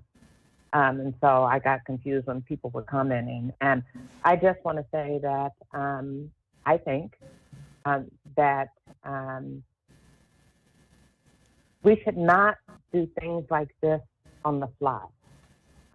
This is a bill that has been monitored. If there was a problem, if the board needed to be, if the staff needed a position from the board, we should have had it agendized. We should have talked about it a little more. We're reading snippets, or I'm reading snippets. Maybe everybody else read everything else, but we're reading snippets and making a decision on the fly, and I don't think that we should do that. I don't think that we should do that. I mean, I would imagine at the last meeting, we were monitoring it also, right? And so now we're down to the 11th hour, The last meeting. and we still haven't, fleshed it out or asked anything else. I just don't think this is the way that we should be deciding these things. All right, thank you. So I believe we monitored or supported 1029, correct? 1092. 1092, I'm sorry, which is similar but different. And 1029 is on suspense. Right, I'm aware of that, but at the time it was not. We did not have a position on 1092. There was another bill in, I think, 2022. Okay. As would that we supported that dealt with consolidation and anti-competitive behaviors. And you brought 3129 a quarter ago, or whenever that was. This is June, March. Well, it's been on the list, I think, since the last meeting. So March. Yeah. Okay, so we were monitoring it then. Correct. Okay. And honestly, I think, was that it? And Yvonne, go ahead and finish asking your questions. I think that the board, whether or not staff wanted us to do anything, it is our purview to decide, and we had board members today wishing to pull it. So that's how it came up. No, I do understand that. I absolutely understand that. But that still doesn't change the fact that I don't believe that we should be doing this on the fly. I mean, Okay. if a board member thought this, the board member has the ability to talk to you, to say, hey, I think this is important. Can we get this agendized? And we could have had it on the agenda. We could have had a much fuller discussion rather than just snippets. Absolutely. Okay. I think I have one more person. Mr. Miller. Yeah. You know, we've all seen, and I've been kind of railing about anti-competitive consolidation and my experiences here in other states and in my role outside of California. And it's no surprise the Chamber of Commerce. It's no surprise the Hospital Association, the American Healthcare Association may weigh in. They are always going to be opposed to any kind of governmental oversight or increase of oversight or any kind of. So to me, I don't worry about that opposition from those folks as something that impacts us on the economic side as fiduciaries. And this bill, in a perfect world, it would not be limited as much as it is. But to me, it's a step in the right direction. Maybe it gets things going. Maybe it's piecemeal. Maybe, there'll be another bill that would expand it further if it doesn't go further. But to me, timing is everything. Maybe we should have had more discussion earlier, but it seems like to me, it seems like a pretty clear decision. We support the concept. I personally support the direction the Attorney General is trying to go with this. It may not be everything we would like right now. Taking a leadership role as we're leaders in this and saying, yeah, we can support this. We'd like to see amendments that make it more comprehensive, and who knows, maybe we would ultimately support it without those amendments as a step in the right direction, hoping for more in the future. But I think there's plenty of reason to go ahead, support this with amendment now and increase our ability to encourage this, draw that line in the sand, and support this going forward. And I would hope that we would vote on it, and whether we do or not, let's just go ahead and see what how the board votes on it. If there's a, Okay, so we need to get this on the floor before we get to Mr. Jelensik. Mr. Pacheco. So, well, do we still, procedural-wise, I just want to make sure I'm doing this correctly. Does Mr. Jelensik need to speak first before I call the question, or do I just want to be? He should speak before you take the vote. Yeah, so I make the motion to support with amended, based on all the conversations we've had on the principle of more broader consolidation. Does that work, or do you want it more prescriptive? Is that pretty prescriptive? That's good? That's Okay. perfect, thank you. I second the motion. Okay, so can we have a roll call vote on that? No, we have to have Mr. Jelensik. Oh, yeah. JJ. My bad, I'm sorry. JJ, come on up.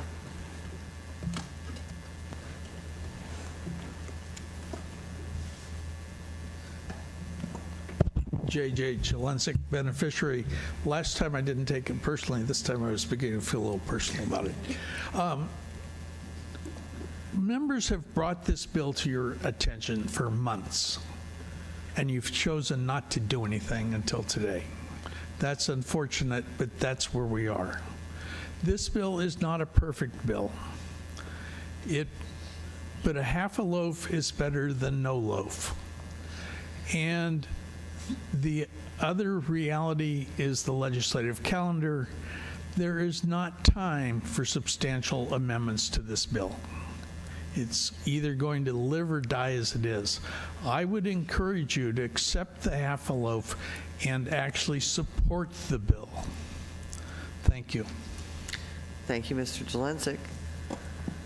Any other comments from the board? If not, we will move on to the roll call vote. David Miller. Aye. Deborah Gallegos. No. Frank Ruffino. Aye. Lisa Middleton. Aye.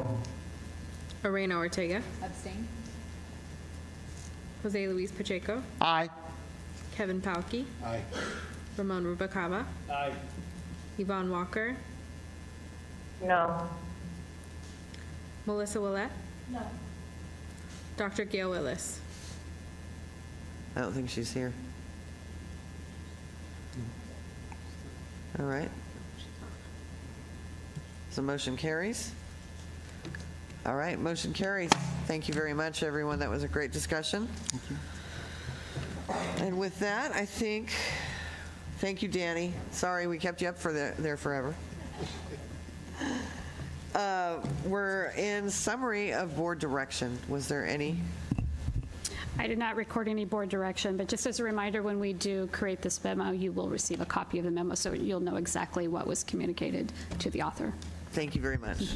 So look for that in your email, folks. Yep. Any public comment? Any other public comment?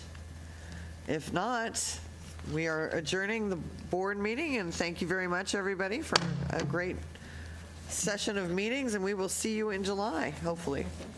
No closed session, no closed session, no closed session. I mean, hopefully, because we're traveling.